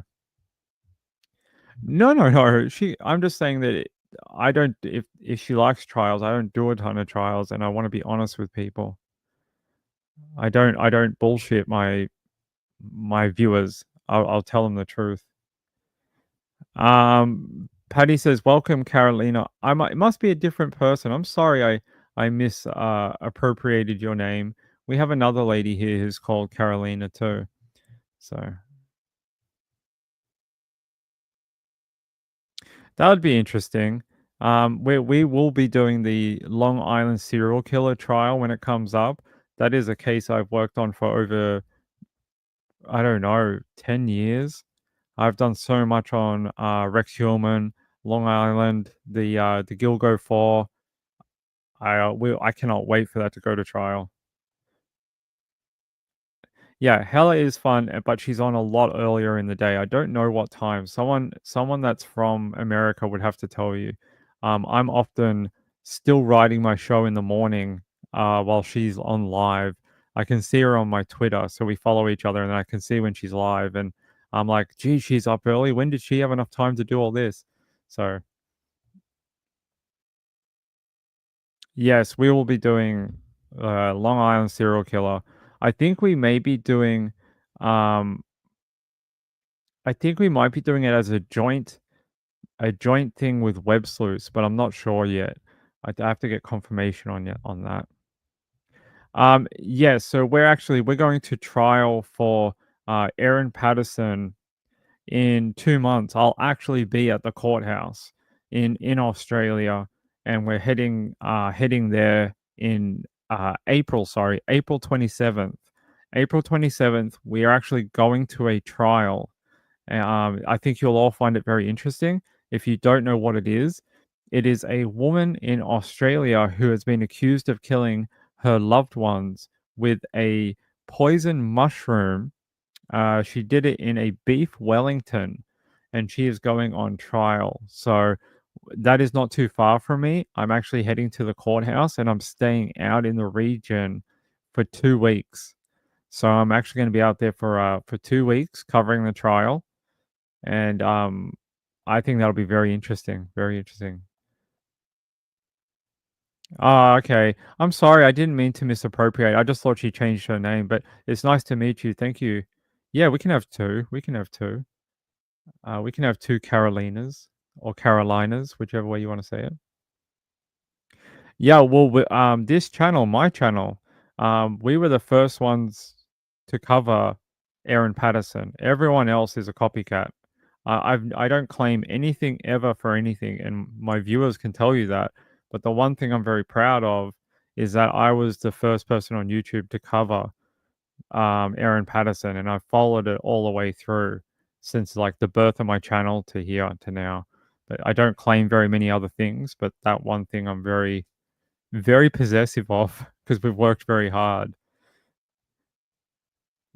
AKA the not too Wellington. That's right. That'll be a good trial, though. It'll be a good trial, and I can't wait to bring that to you. So I'm actually staying out there next to the courthouse. There's a motel. There's a few. I'm not going to say which one I'm staying at, but there's a few that are right next to the courthouse, where Aaron Patterson will be going to trial. I'm staying. We're actually going to stay in an Airbnb, but it's too far away, so we had to cancel. It's way too far away. It'll take me too long to get to trial every day. And if I have to be there at like 7 a.m. to get in line, at least this one that's only like down the street, I can just walk to trial in the morning. So, Rachel said, well, that's to someone else. Yes, thank you. I appreciate it. Carolina or Carolina, I remember that case. It's finally going to trial. She served the beef Wellington, but told her children not to eat it. That is correct. No. She gave it to her children, so she tells investigators, but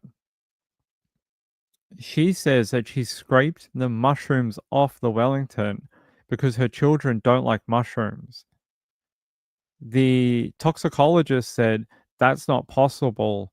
When you put a poison mushroom into a dish and you cook with it, the toxin spreads throughout the entire dish. So it doesn't matter if you eat the beef or the pastry or the mushroom, you're going to get the same dosage per gram, whether you eat the mushroom or the beef or the pastry or whatever. It spreads throughout the thing. So there's no way you can just scrape off the mushrooms, feed it to your children, and they will be okay. It's not possible. Yes, I do. I do believe that because she's been charged with attempted murder of her ex-husband. Four of the attempted murder charges. Four? No. 1, 2, 3, 4, 5. Yes, four. One is for the guy who survived, Ian Patterson. That is an attempted murder because he survived. Four of them are for her ex-husband. One for the lunch that he couldn't attend. That is one count of attempted murder of her ex-husband. Three are from the year prior, where he ended up in hospital with a very serious illness in a coma. They now believe that she poisoned him during that period, and that's how he ended up in hospital. So she's been done with 5 counts of attempted murder, 3 counts of first-degree murder. So I do believe it was deliberate at this point. Joseph Scott Morgan, he is my dream guest. If I could ever get anyone to come on here, it is Joseph. But I'm too scared to message him. I messaged him one time and I just said, "Hey, it's Ping. Hey, how are you?" And he's like, "Oh, hi, Ping. How are you? Good to see you." He's like, "I love following you." But I would never contact him to be a guest. I'm so paranoid that I'd say something dumb. Uh, Carolina says, "How horrific! I think her targets were her ex-husband, his family, and they brought 2 family friends, which were in the church." She's in jail right now. She's in a jail called uh, Dame Phyllis Frost Detention Center in Melbourne. So she's currently housed there at the moment. Very vicious, very vicious. They believe that she tried to poison him several times. Yep.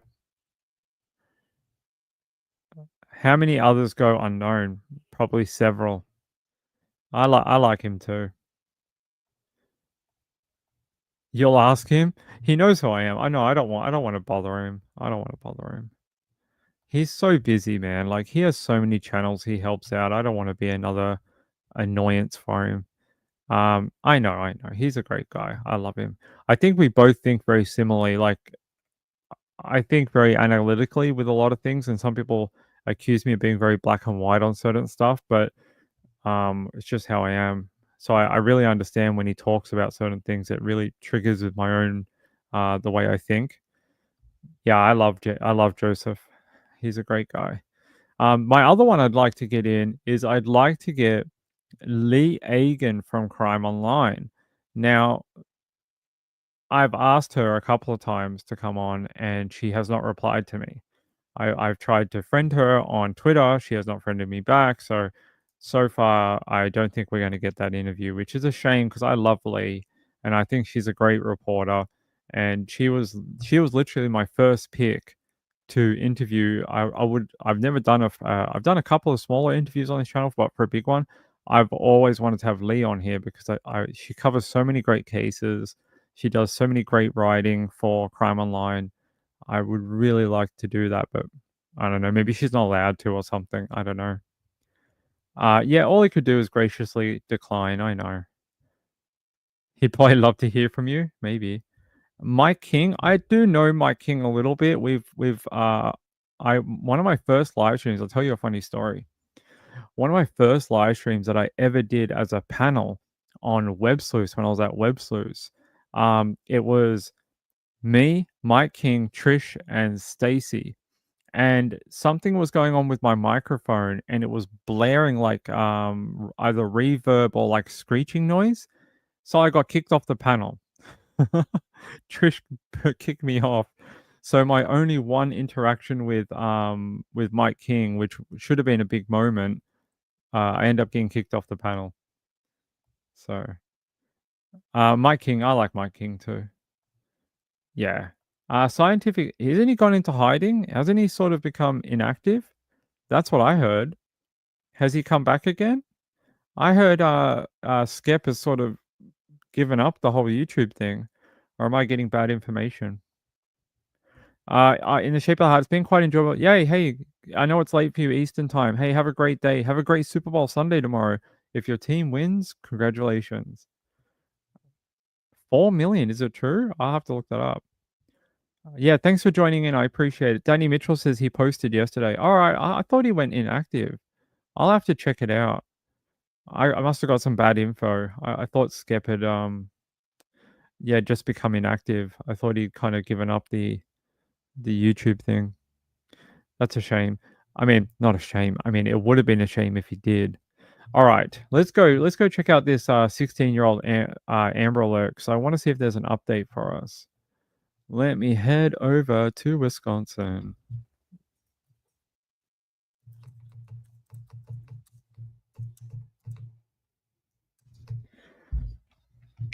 Two days ago, 4 days ago, nothing today. 24 hours. Let's have a look. 4 hours ago. Okay, this is interesting. There is an update. I've not seen this reported before. They're saying that they believe that. So this is the guy here. His name is Gary Day, and this is the 16-year-old girl who's actually pregnant right now. She's 3 months or a little bit more pregnant, and her name is Sophia Franklin.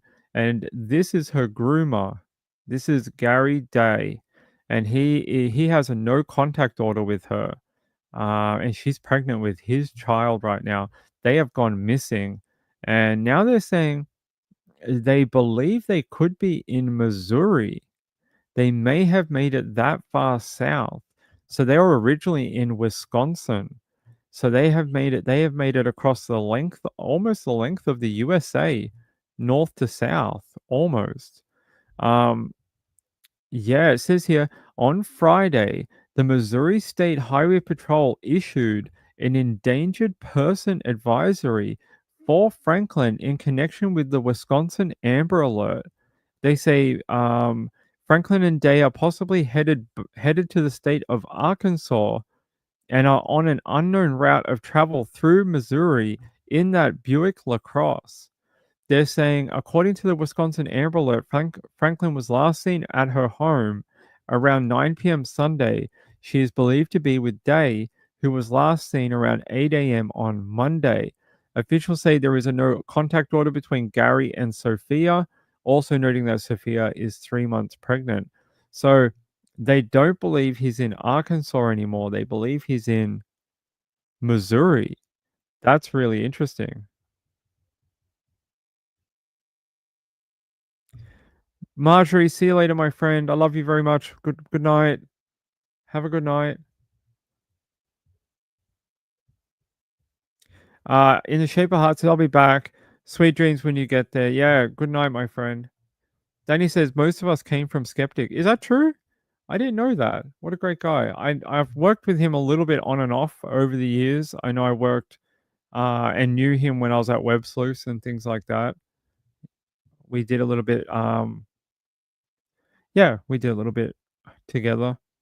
Carolina said, or Carolina, I remember hearing about them on Web Sleuths. That's how I heard about your channel. Oh, that is very kind. Yeah, I hope Sophia is found too. That is what do they do with the child? I'm not sure. If you were pregnant, right? And she's 3 months pregnant,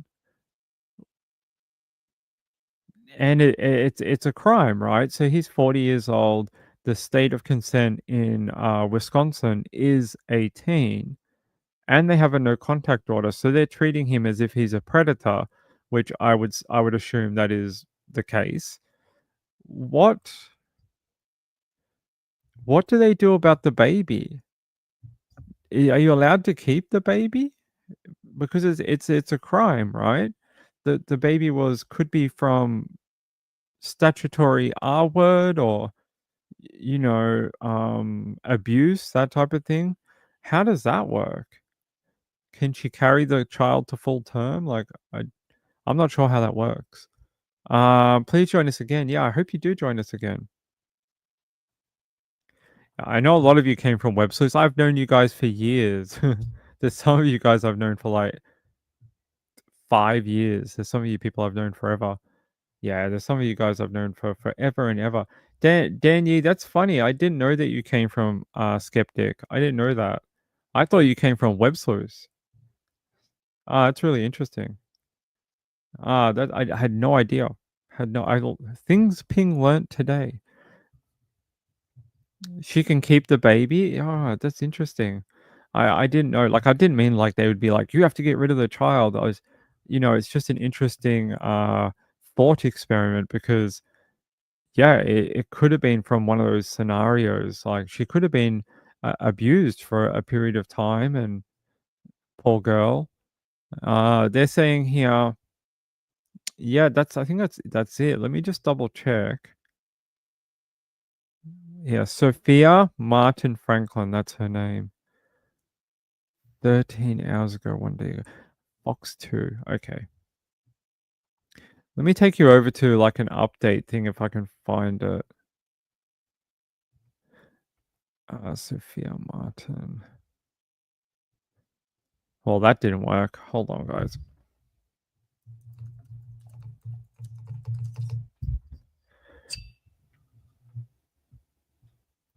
This one's the original one. I just want to see if we can find one from today. I don't want to. No, actually, I can't use that news site. So we've got to be very careful. There's a few news sites that are like persona non grata, and one of them is the one I was about to click. There's some ones that we're not allowed to use. ABC. Okay, we can use that one. Yeah, I'm gonna just show you the original thing for it with the sheriff. Our main goal at the end is to bring her home as safely as we can and get her back home as quickly as possible. Right now, the frantic search is on for 16-year-old Sophia Franklin, the pregnant teen believed to be with the unborn child's father, 40-year-old Gary Day. Beaver Dam police issuing an Amber Alert saying Franklin was last seen at her home near 4th and Beaver Sunday night. The following morning, a home doorbell camera captured Gary Day at the same house, but not Franklin. Why is timing of the essence in a case like this? Well, usually they're close to the area, they're in the area, so our goal is to find them in the area, hopefully, or before they go too far away from the area that they last went missing. Their whereabouts since then, unknown. Do you think they are still in the state of Wisconsin? We don't know that. Right now, it's unclear how the two met or where they are heading. But Day has ties to Arkansas, and Beaver Dam's police chief wants law enforcement in the southern state to be on alert. We have several agencies actually that we're working with in Arkansas. Is he considered dangerous right now? We don't know that either. Franklin's family did not want to discuss details of the investigation Tuesday, but asked for their daughter's safe return home, a priority for police, with this message to the public. Is they spot the car to call 911, they see her, call 911, get her picture out there, get the information out that we're still looking for her, and if you see something, please say something. Watch breaking news on YouTube. So there you go. If you're in Missouri and you see Gary F. Day or Sophia Martin Franklin, I think they want you to call 911 because they want to be able to get her into custody safely as possible, and they want to arrest him without any incident for his warrants out of Wisconsin. So yeah, she's a minor. She's 16. He's 40. And there is a no contact order, which he is breaking right now by being with her. And the fact that she is now impregnated with his child does not help things. Yeah, I believe they could be off the grid. Yes, I believe that too. Because they haven't popped up very much. Every 3 days or so, or every 2 days, they sort of appear in another place. Is that true, Andrew? I didn't know that about you either, my friend. Because I've had some people come from Hella. I've had some people come from Trish. I've had some people come from a few other channels that I know, like that we're friends with. But I didn't know about Skeptic. I'll have to throw him a thank you. I didn't know. I had no idea. I had no idea he knew I even had a channel. I had no idea. I mean, I haven't spoken with Skep in, I don't know, about a year. About a year.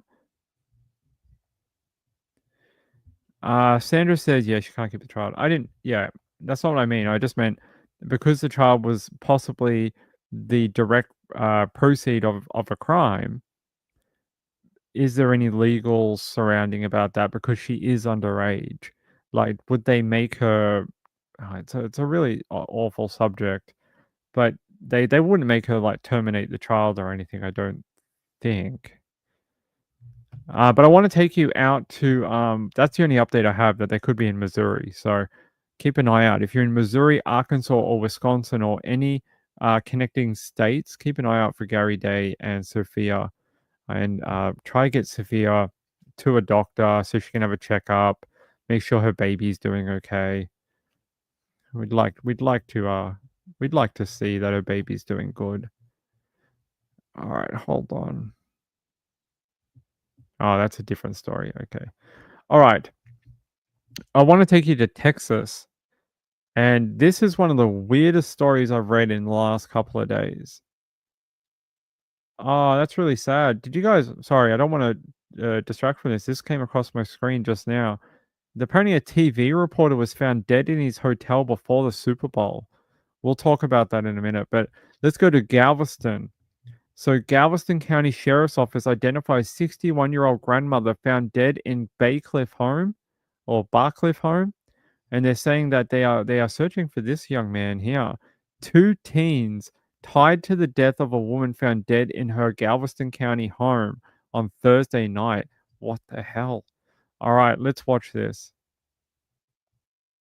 Also tonight, high school sweethearts are wanted for questioning after a grandmother was found dead in her home. And what police found inside has them convinced this was no accident. ABC 13's Jessica Willies spent the night talking to neighbors in Bay Cliff, and all of them are on edge. There are not many homicides here in Bay Cliff, population just about 10,000 people. This one happened around the corner on 15th Street. The victim described as a sweet woman. The Galveston County Sheriff's Office calling these two teens right now persons of interest, and they are nowhere to be found. Tonight, the house on 15th Street in Bay Cliff is dark and empty. The woman who lived here for 30 years is dead, and her granddaughter and granddaughter's boyfriend are missing. According to the Galveston County Sheriff's Office, deputies responded late Thursday night, and soon it became a homicide investigation with crime scene tape circling the home. Neighbors tell ABC 13 no one had talked to the victim since Tuesday. A concerned friend called for help, and when deputies arrived, they found the victim and signs of foul play inside. The sheriff's office releasing photos of 18-year-old Uriah Urick and 17-year-old Tara King. Neighbors say the grandmother raised Tara. She was a student at Dickinson High School, and that Uriah lived with them. Investigators are calling the couple persons of interest. One neighbor saying, quote, "I hope they find them soon. We are all on high alert." The sheriff's office not yet releasing the victim's name or how she died. We know she is in her 60s. Neighbors say the couple does not have a car, so they left either on foot or in a ride share. Anyone with information on where they are is urged to call either the Galveston County Sheriff's Office or Galveston County Crime Stoppers. Reporting from. Well, the fact they're saying that this definitely is a murder investigation and that the only two people they're looking for is these two young people, it's very easy to put two and two together about what might have happened here. That is very sad. A woman who took in this young girl, raised her, and gave her a life and a safe home, and in return, she is killed within her own home. I think that is a nightmare for anyone, and it's a real risk, right? I don't know how else to explain it except for it's extremely sad. I would feel terrible for the family, and to do something so nice like that, it's not an easy decision to take in a child, and then to do that, and that's how you are repaid, is by being killed. Let me look. So her name was Tammy Sue King. Let me look up if there's any new information. It doesn't. Oh, okay, here. There is new information released in the last few hours. They say the grandmother was shot, and detectives are looking to question her granddaughter and her boyfriend. Yeah, so now they're saying that she was shot and killed in her home.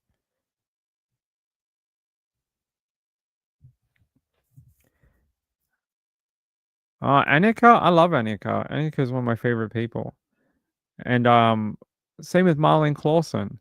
I like Marlene. I didn't know Bobby was from there. There's so many people from Skip. I had no idea. What a lovely guy. Nine Alana says my granddaughter Don Wells is back at the shack in Tennessee. We can talk about that sometime.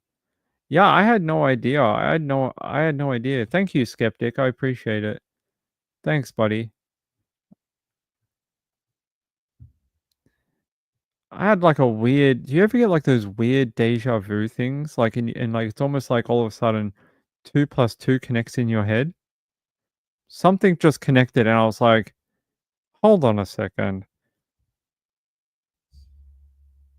Yeah, I don't want to say it on air, but I just connected something. You guys gave me some interesting information about something, and now I'm questioning something that happened a while ago. I'll have to look into it after the show. They're young. Hold on. One's 17, one is 18. Uriah is 18. He's the oldest, so that's the boyfriend. The granddaughter is Tara. She's 17. So it's the 4700 block of 15th Street in Baycliff or Barcliff. Let me have a look. There's no Y in it, so it's got to be Barcliff. All right, let's have a look at this area. When was the last time they took photos of this place on Google? 2024? It don't look like 2024. Check this out. So this is the area here. These photos don't look like from 2024. Here it says August 2008. Why is it so old? Okay, there we go. There we go. 2020 to 2022. So that's Avenue. Yeah, why does it do that? Did you guys see that? We go here, it's like we're in the future. Go here, we're like 15 years ago. That's the difference between Google Earth when it first came out and what it looks like today. Like it's so much clearer than what it was back when it first started. Look, this is sort of how it looked back in the day. And you can see the development of the area too. So what address are we looking for? 15th Street. So that's Avenue D. Why is it not giving me? Your streets always confuse me. 4700 block 15th Street. Okay. So this must be 15th Street. It is. So 4700. That's 6000. So it has to be here. 4700. This must be 47. What does that say on the mailbox? Yes, 47. Okay, they don't tell us the exact house, I don't think, but this sort of gives you the look of the area. It's not like there's a train station nearby. There's not like there's a, there's a little house there too. It's not like there's a public transport around the corner. This looks like a place that is not even serviced by a bus route. I would be surprised if this place even had a bus stop. You can kind of see it's semi-rural.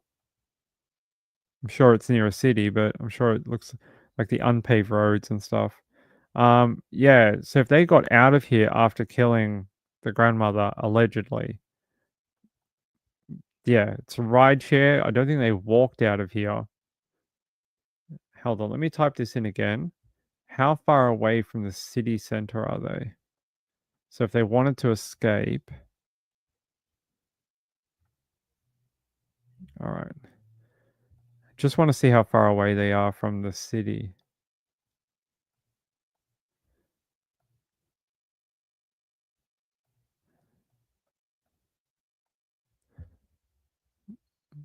So this is the 4700 block here. So this is the 47. So if we zoom out, what is nearby? Maybe up here? There's a school. There's a highway, national highway. They could actually, yeah. So they could have come down here onto the highway and taken off. Where does the highway lead to? Well, they're right on the bay. So, well, their only option really is to head into Houston or try and get to the border. So that's what I would say. Their only chance is to try and get out of this tiny town and get into somewhere where they can get lost in the masses of people. So like probably into Houston, or try, I don't know, get across state lines into Louisiana. That's a possibility too. Yeah. So that's what I think. Either head into Houston and try and hide, head over the border into Louisiana somehow, or go south and try get into Mexico. If you did this, that would be what would be going through my head. They would be your three options, I think.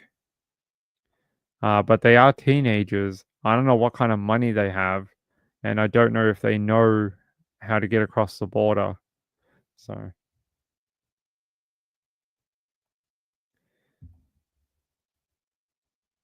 Yeah, let's see.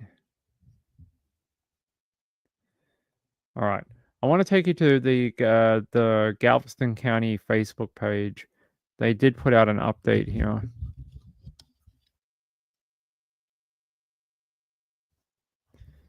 They say Galveston County Sheriff's Office investigates homicide. Persons of interest identified. They say on the 6th of February, apparently about 11 p.m., patrol deputies from Galveston County Sheriff's Office responded to a welfare concern at the residence located at 4723. Well, that narrows it down now for our. So they're what are they at? 4723. Okay. So that is this one here. 4723. This is the house. All right.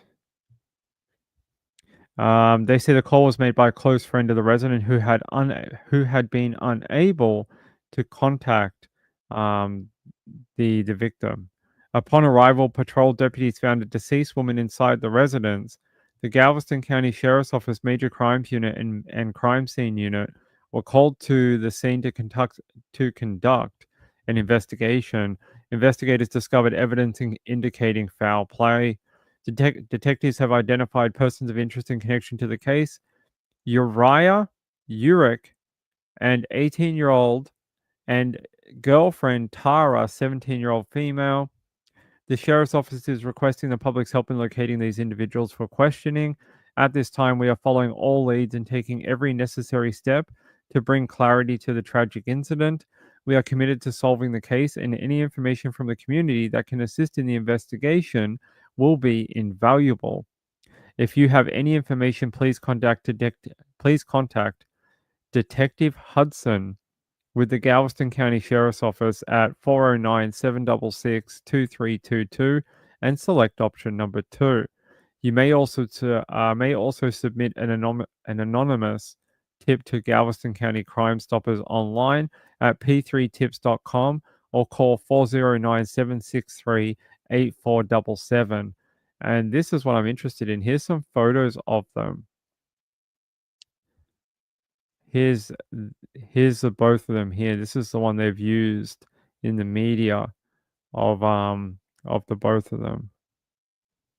And I guess maybe what he looks like slightly differently. What has he got here? That looks like a beer. I don't know if it's a soft drink, but it sort of looks like a beer can.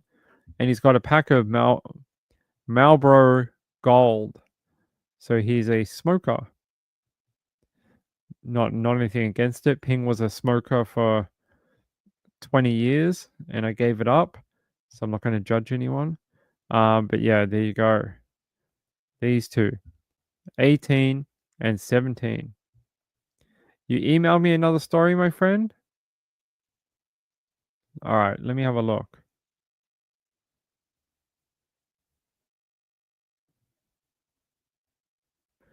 Moreno Valley, all right, in California.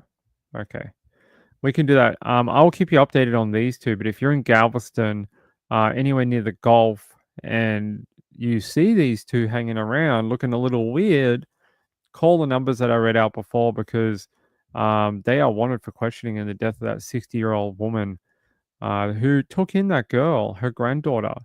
What that's like shows no respect, does it? No respect. That's how she was repaid.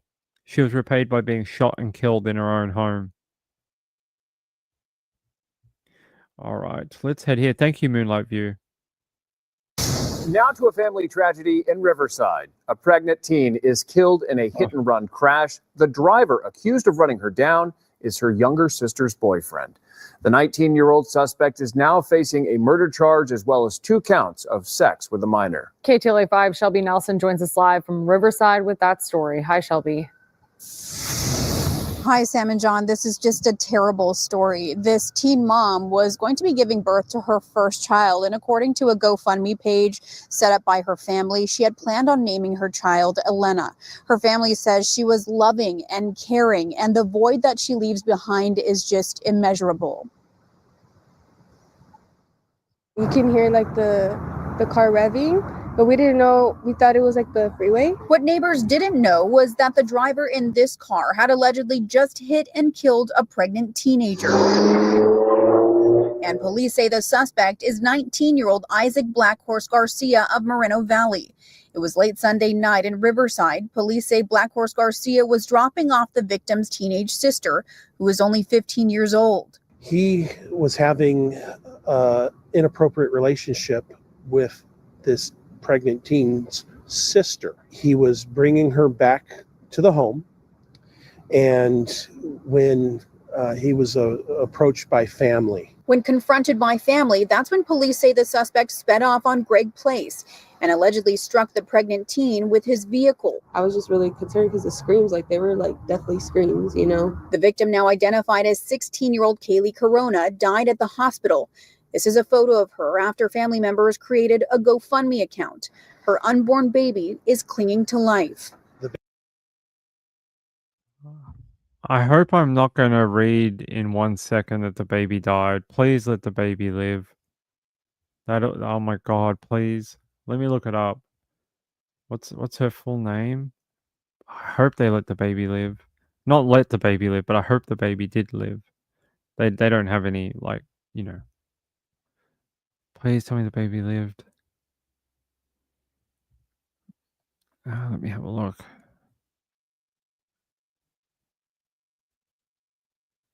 I don't think it says. Let me check CBS.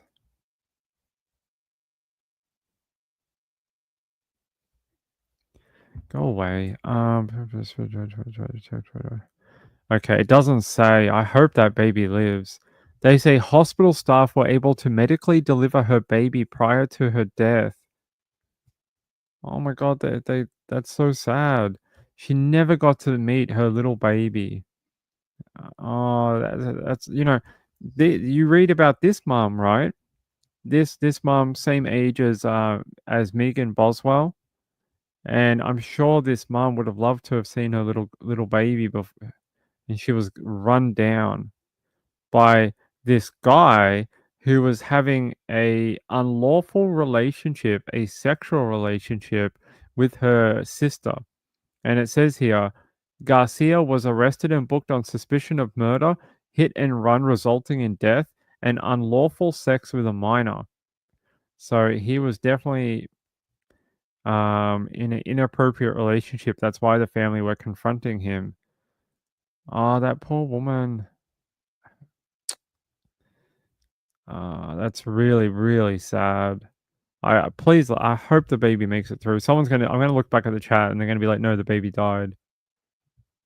Am I gonna look back at the chat and someone's gonna tell me? Oh, okay. The baby's currently fighting for its life. Please let it live. I hope the baby survives. At least that way, I know it doesn't bring the daughter back, but it gives the family some future, right? Because they have some part of their daughter to continue to have something after her death, so they can raise that child, teach it about its mom, and have some hope for the future. But if that baby dies, it just compounds the tragedy 1,000 times over, because it takes away that future. That's awful. I hope it lives. Well, the baby was delivered, so it must have been enough. It's probably in a NICU. It's probably in a NICU thing, like a. Let me see if I can see anything. It just says they were able to deliver it medically. So she didn't have a natural birth. Obviously, she was probably unconscious and she was probably being kept alive by machines. And they obviously gave her like an emergency C-section, probably to rescue the baby. That's so sad. All over this little jerk wanting to have this unlawful relationship with the younger sister. And so he decides to hit her pregnant sister with a car, kills her, and may kill the child. You selfish little beep. Where's my swear button? I need to fix that because I would just hold it for the next minute. I got so many things to swear about right now.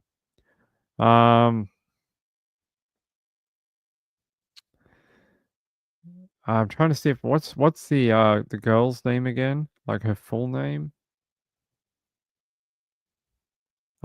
Kaylee Corona.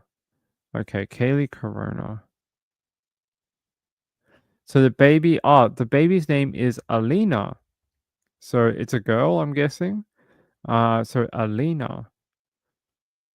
They don't have any other details. They believe, though, that the suspect, whose name is Black Horse Garcia, may have contacted and essayed other minors, and they're asking anyone with information about any of these other victims or about the murder investigation to contact the detective at 951-353-7135. Actually, I'm going to put these in chat. I just on the off chance someone watches this, I'll put it in the title after we're done too.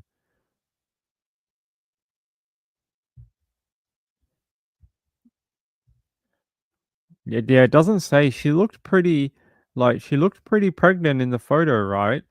Where's that video that we played? Yeah. Look. She looks pretty pregnant. Like she's holding that belly. I'm guessing she's pretty far along. I don't know how far. I'm not a gynecologist. I only play one on weekends. Uh-huh. But she's showing like she's got quite the belly here.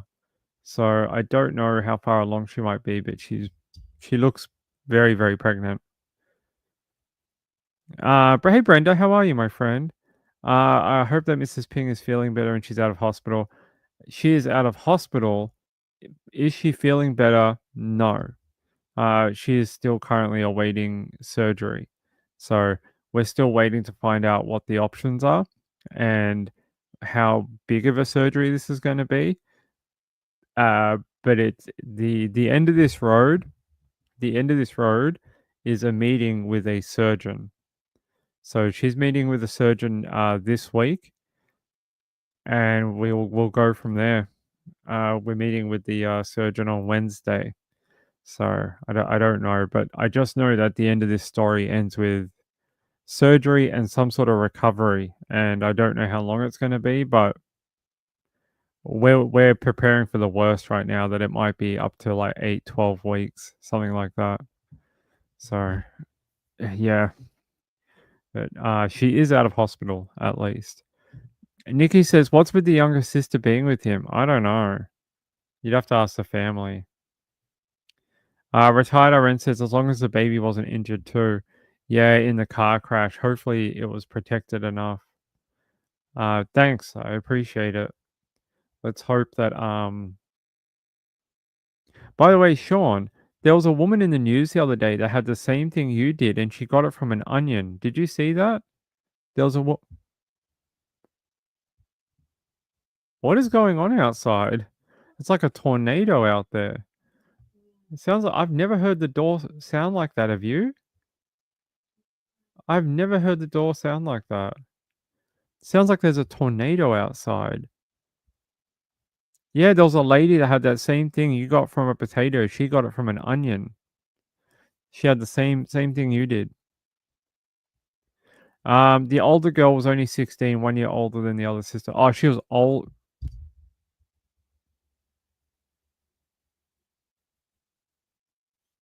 The other girl was 15. Okay. Gotcha. Look, yeah, she looks quite, she's got a good belly there. Yeah, I don't have anything else on the baby, unfortunately. I'll keep an eye on it, or maybe Moonlight View can, and let me know if you hear anything locally. Yeah, they've got a GoFundMe here. Let me see if they've got an update about the baby. Okay, they're saying, in addition to losing our sweet girl, we are now facing the urgent medical needs of her baby, who is fighting for life. As we struggle to navigate this unimaginable tragedy, we are asking for support. Yes, I could understand why. They don't seem to give us any more details on the baby.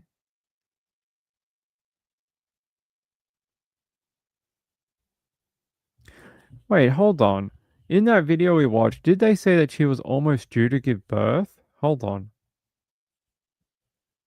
Hi, Sam and John. This is just a terrible story. This teen mom was going to be giving birth to her first child, and according to a GoFundMe page set up by her family, Okay. They just said she was going to be giving birth to her first child, but they didn't say when. I'd say it's probably soon. I think she was probably due soon. Thank the world. I mean, not thank the world, she died, but you're lucky that it happened when she was so close to full term. Because if this happened at like 5 months, I don't know if they could have saved the baby, right? It's too early. Crazy. All right. I have never gone to the bakery. Retired and said, I will. I'll tell her. I'll tell her. She had her MRI on Friday. So that one I was telling you about, that was going to, because the public hospital was going to be like, yeah, we can give you an MRI in August. So it would be like a 7-month wait for an MRI. So paid for it, it was like $600. There's no copay. No copay, no like subsidy from the government, nothing. 100% outlay cost. $600 for an MRI. It's crazy. But what it did do, it cut out 6 months of waiting. So instead of waiting 6 months for the MRI through the public, got it done this week and cut out all that waiting. So it'll give the surgeon more information quicker to make a decision. Gayla says, I went into labor at 24 weeks and that's the minimum age they can survive. 24. What is 24 in months? 24 divided by 4 equals. So at 6 months, that's the end of your second trimester. So if you reach the end of your second trimester, they can save the baby. Okay. But anything before that, they can't. Yeah, I'd say he did. Well, I'm guessing what happened is they tried to confront him about sleeping with the younger girl, and then he tried to get out of there, and they probably were like, "Hey, stop!" Yeah, and he just hit him and kept going. So if you ask me if it's deliberate or whatever, it's hard to.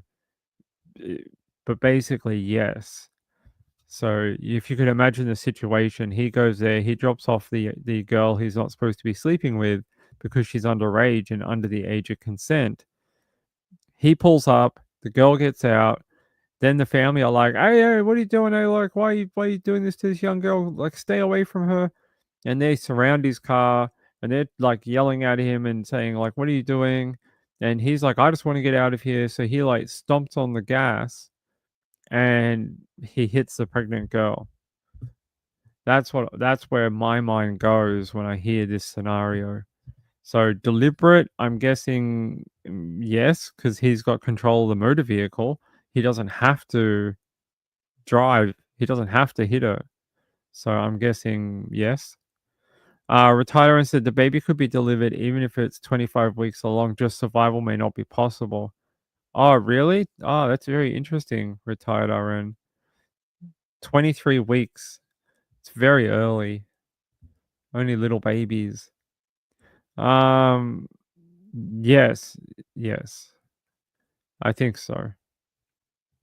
Wonder who the baby's father was. Are you saying, do you think it might be the guy who was sleeping with the younger sister may have knocked up the older sister? Interesting scenario. Gayla says, yeah, they gave me all the injections and managed to stop it, then wouldn't come out. Oh, I was in labor for a week after my due date. That would be very, very painful. I know women are like, just get this thing out of me. It's done. The oven's finished cooking. Come on, let's go. They're like, we're done here. Baby has to come out. Rachel says it sounds like the baby has a good chance, especially if it was 8 months along. Let's hope so. Let's hope the baby survived. Let's all pray, give all our good vibes to the family and the baby, because at least they have something to remind them of their daughter that they can care for. teach about their mom, give a life to. That would be good, right? Hey, how are you? I was born at 25 weeks. I have a physical disability, but I'm still here at 46 years later. Good work. Thank you for sharing your story. I appreciate it. Here, 46 years later. So you'll reach your 50th birthday soon. Reach that milestone. They should give you a letter from the president. They should. Anytime you reach 50, 60, 70, 80, 90, 100, you should get a letter from the president. It should be like, congratulations on reaching a milestone. They should do that for you. But thank you for sharing your story. I appreciate that. Stubborn little guy. Your baby. Yeah. I don't have any more information about it, unfortunately. I don't think so.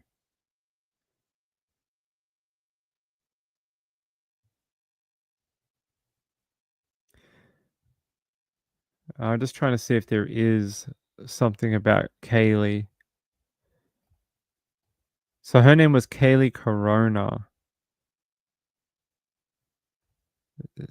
Teen sister killed. Okay. So here's the jerk there. This is the little jerk. Thinks he's like Justin Bieber or something with that haircut, right? You're not Justin Bieber, buddy. You know what you are now? You're now a murderer. Congratulations. Yay! Someone do the streamers and the balloons and the confetti. You're not Justin Bieber, you're actually just a killer. You're just a killer. That's what you are. They say a Moreno Valley man faces murder and other charges after police said he dropped his underage girlfriend. Find a girl your own age, buddy. They say off at his Riverside home, then fatally struck the girl's pregnant sister with his vehicle when confronted. Ay, ay, ay. Let's see. They say that the girlfriend is 15 years old. He's 19. So 4-year age gap. That's a hell of an age gap. It really is. And there's a photo of him. You look like a punk. You just look like a little punk. A little punk that now killed someone. Congratulations. They say the pregnant sister who was identified by family as 16-year-old Kaylee Corona was taken to a local hospital where she later died. Her baby, who the family referred to as Alina, was delivered and remains in critical condition. He's being held at the Robert Priestley Detention Center and is due to appear in Riverside Hall of Justice on April 14. Police believe Black Horse Garcia may have contacted other underage girls. So at 19, he was already a predator. Really, he was already developing into a dangerous predator by seeking out underage girls. If you are 19 and you are still trying to date 15-year-olds, you're gonna be crackers in the head. You too many crackers, not enough brains, too many crackers in the head. Because like you should be dating girls your own age. If anything, you probably should be shooting up a little bit at like 20, 21, 22 because the girls are way hotter. Not down by 5 years or 4 years. That's one, a crime, and two, just not acceptable. And you know what it probably is? It's probably because at 19 he still looks like a 12-year-old. That's what it is. It's because he never developed into a man. He developed into a man child, and he still looks like he could be in middle school. He looks like that kid you might see get off the bus.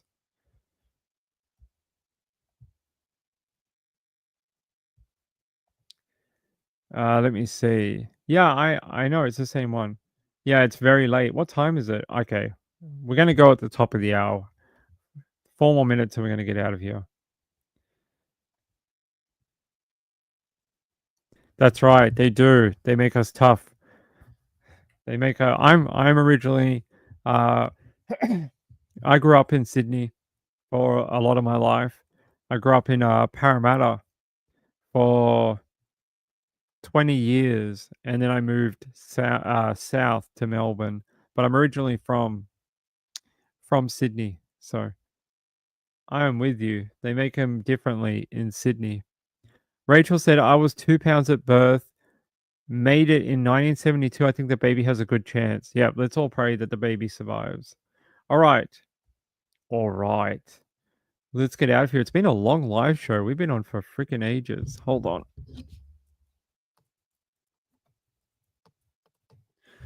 All right, ladies and gentlemen, we'll be back tomorrow night is Sunday nights with Ping. I don't know what we're going to do tomorrow because the Super Bowl will be on during our normal show time.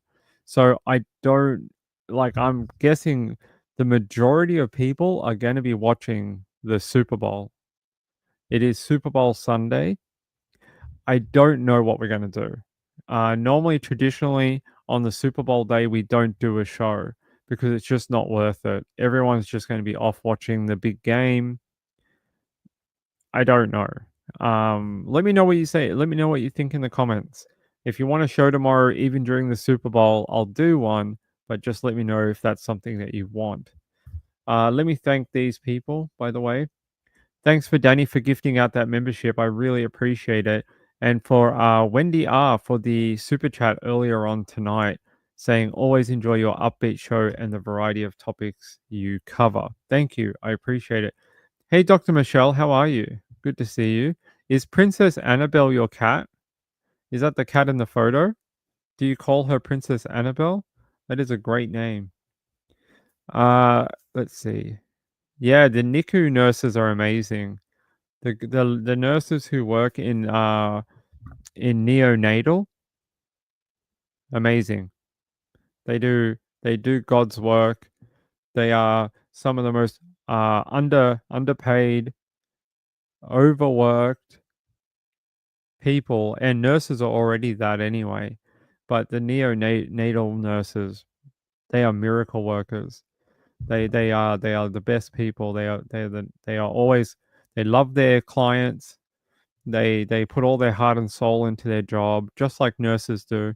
But they have to deal with some of the most fragile little babies on this earth, and they do it day in, day out, and they don't get enough respect or pay. Um, yeah, thank you, Moonlight View. I like your hair. If that's your new hair, it looks fantastic. It looks great. All right. We'll see. The NICU babies don't talk back. That's a perk of the job. That's a perk of the job. Won't be watching the Super Bowl. I'll stick it on I'll stick on Facebook. Okay, I will. Yeah, if you haven't subscribed, we also have a Twitter, Nights with Ping on Twitter. I post a lot of things when I'm not on the air on Twitter and Facebook. Facebook Nights with Ping, and I often post updates or little stories I find, things I find in true crime, statistics or whatever. So you get a lot of bonus content if you subscribe to the social media channels. And if you haven't subscribed to this channel, it'd be really handy if you did. I would appreciate it. There's a little button down there. You can click subscribe. Every other billion channel has told you how to do it in the past. I'll see you tomorrow. Hopefully tomorrow. Good night. Love you all. Be safe. Be safe. Super Bowl Sunday is traditionally one of the craziest days other than 4th of July. There's a lot of things that happen in public. There's a lot of fights and drunk people. Be careful out there. Yeah, just take care. It is a bit of a crazy Sunday. So have a great day tomorrow. If you're an Eagles fan or a Kansas City fan, good luck to both of you. And be better than my Niners are. Be better than my 49ers and actually win a ring. If you're an Eagles fan, win a ring because apparently the Niners can't do it. All right. Love you all. Bye. See you later. You gotta go. Can't stay here. It's like the pub when it closes, they kick you out. Bye.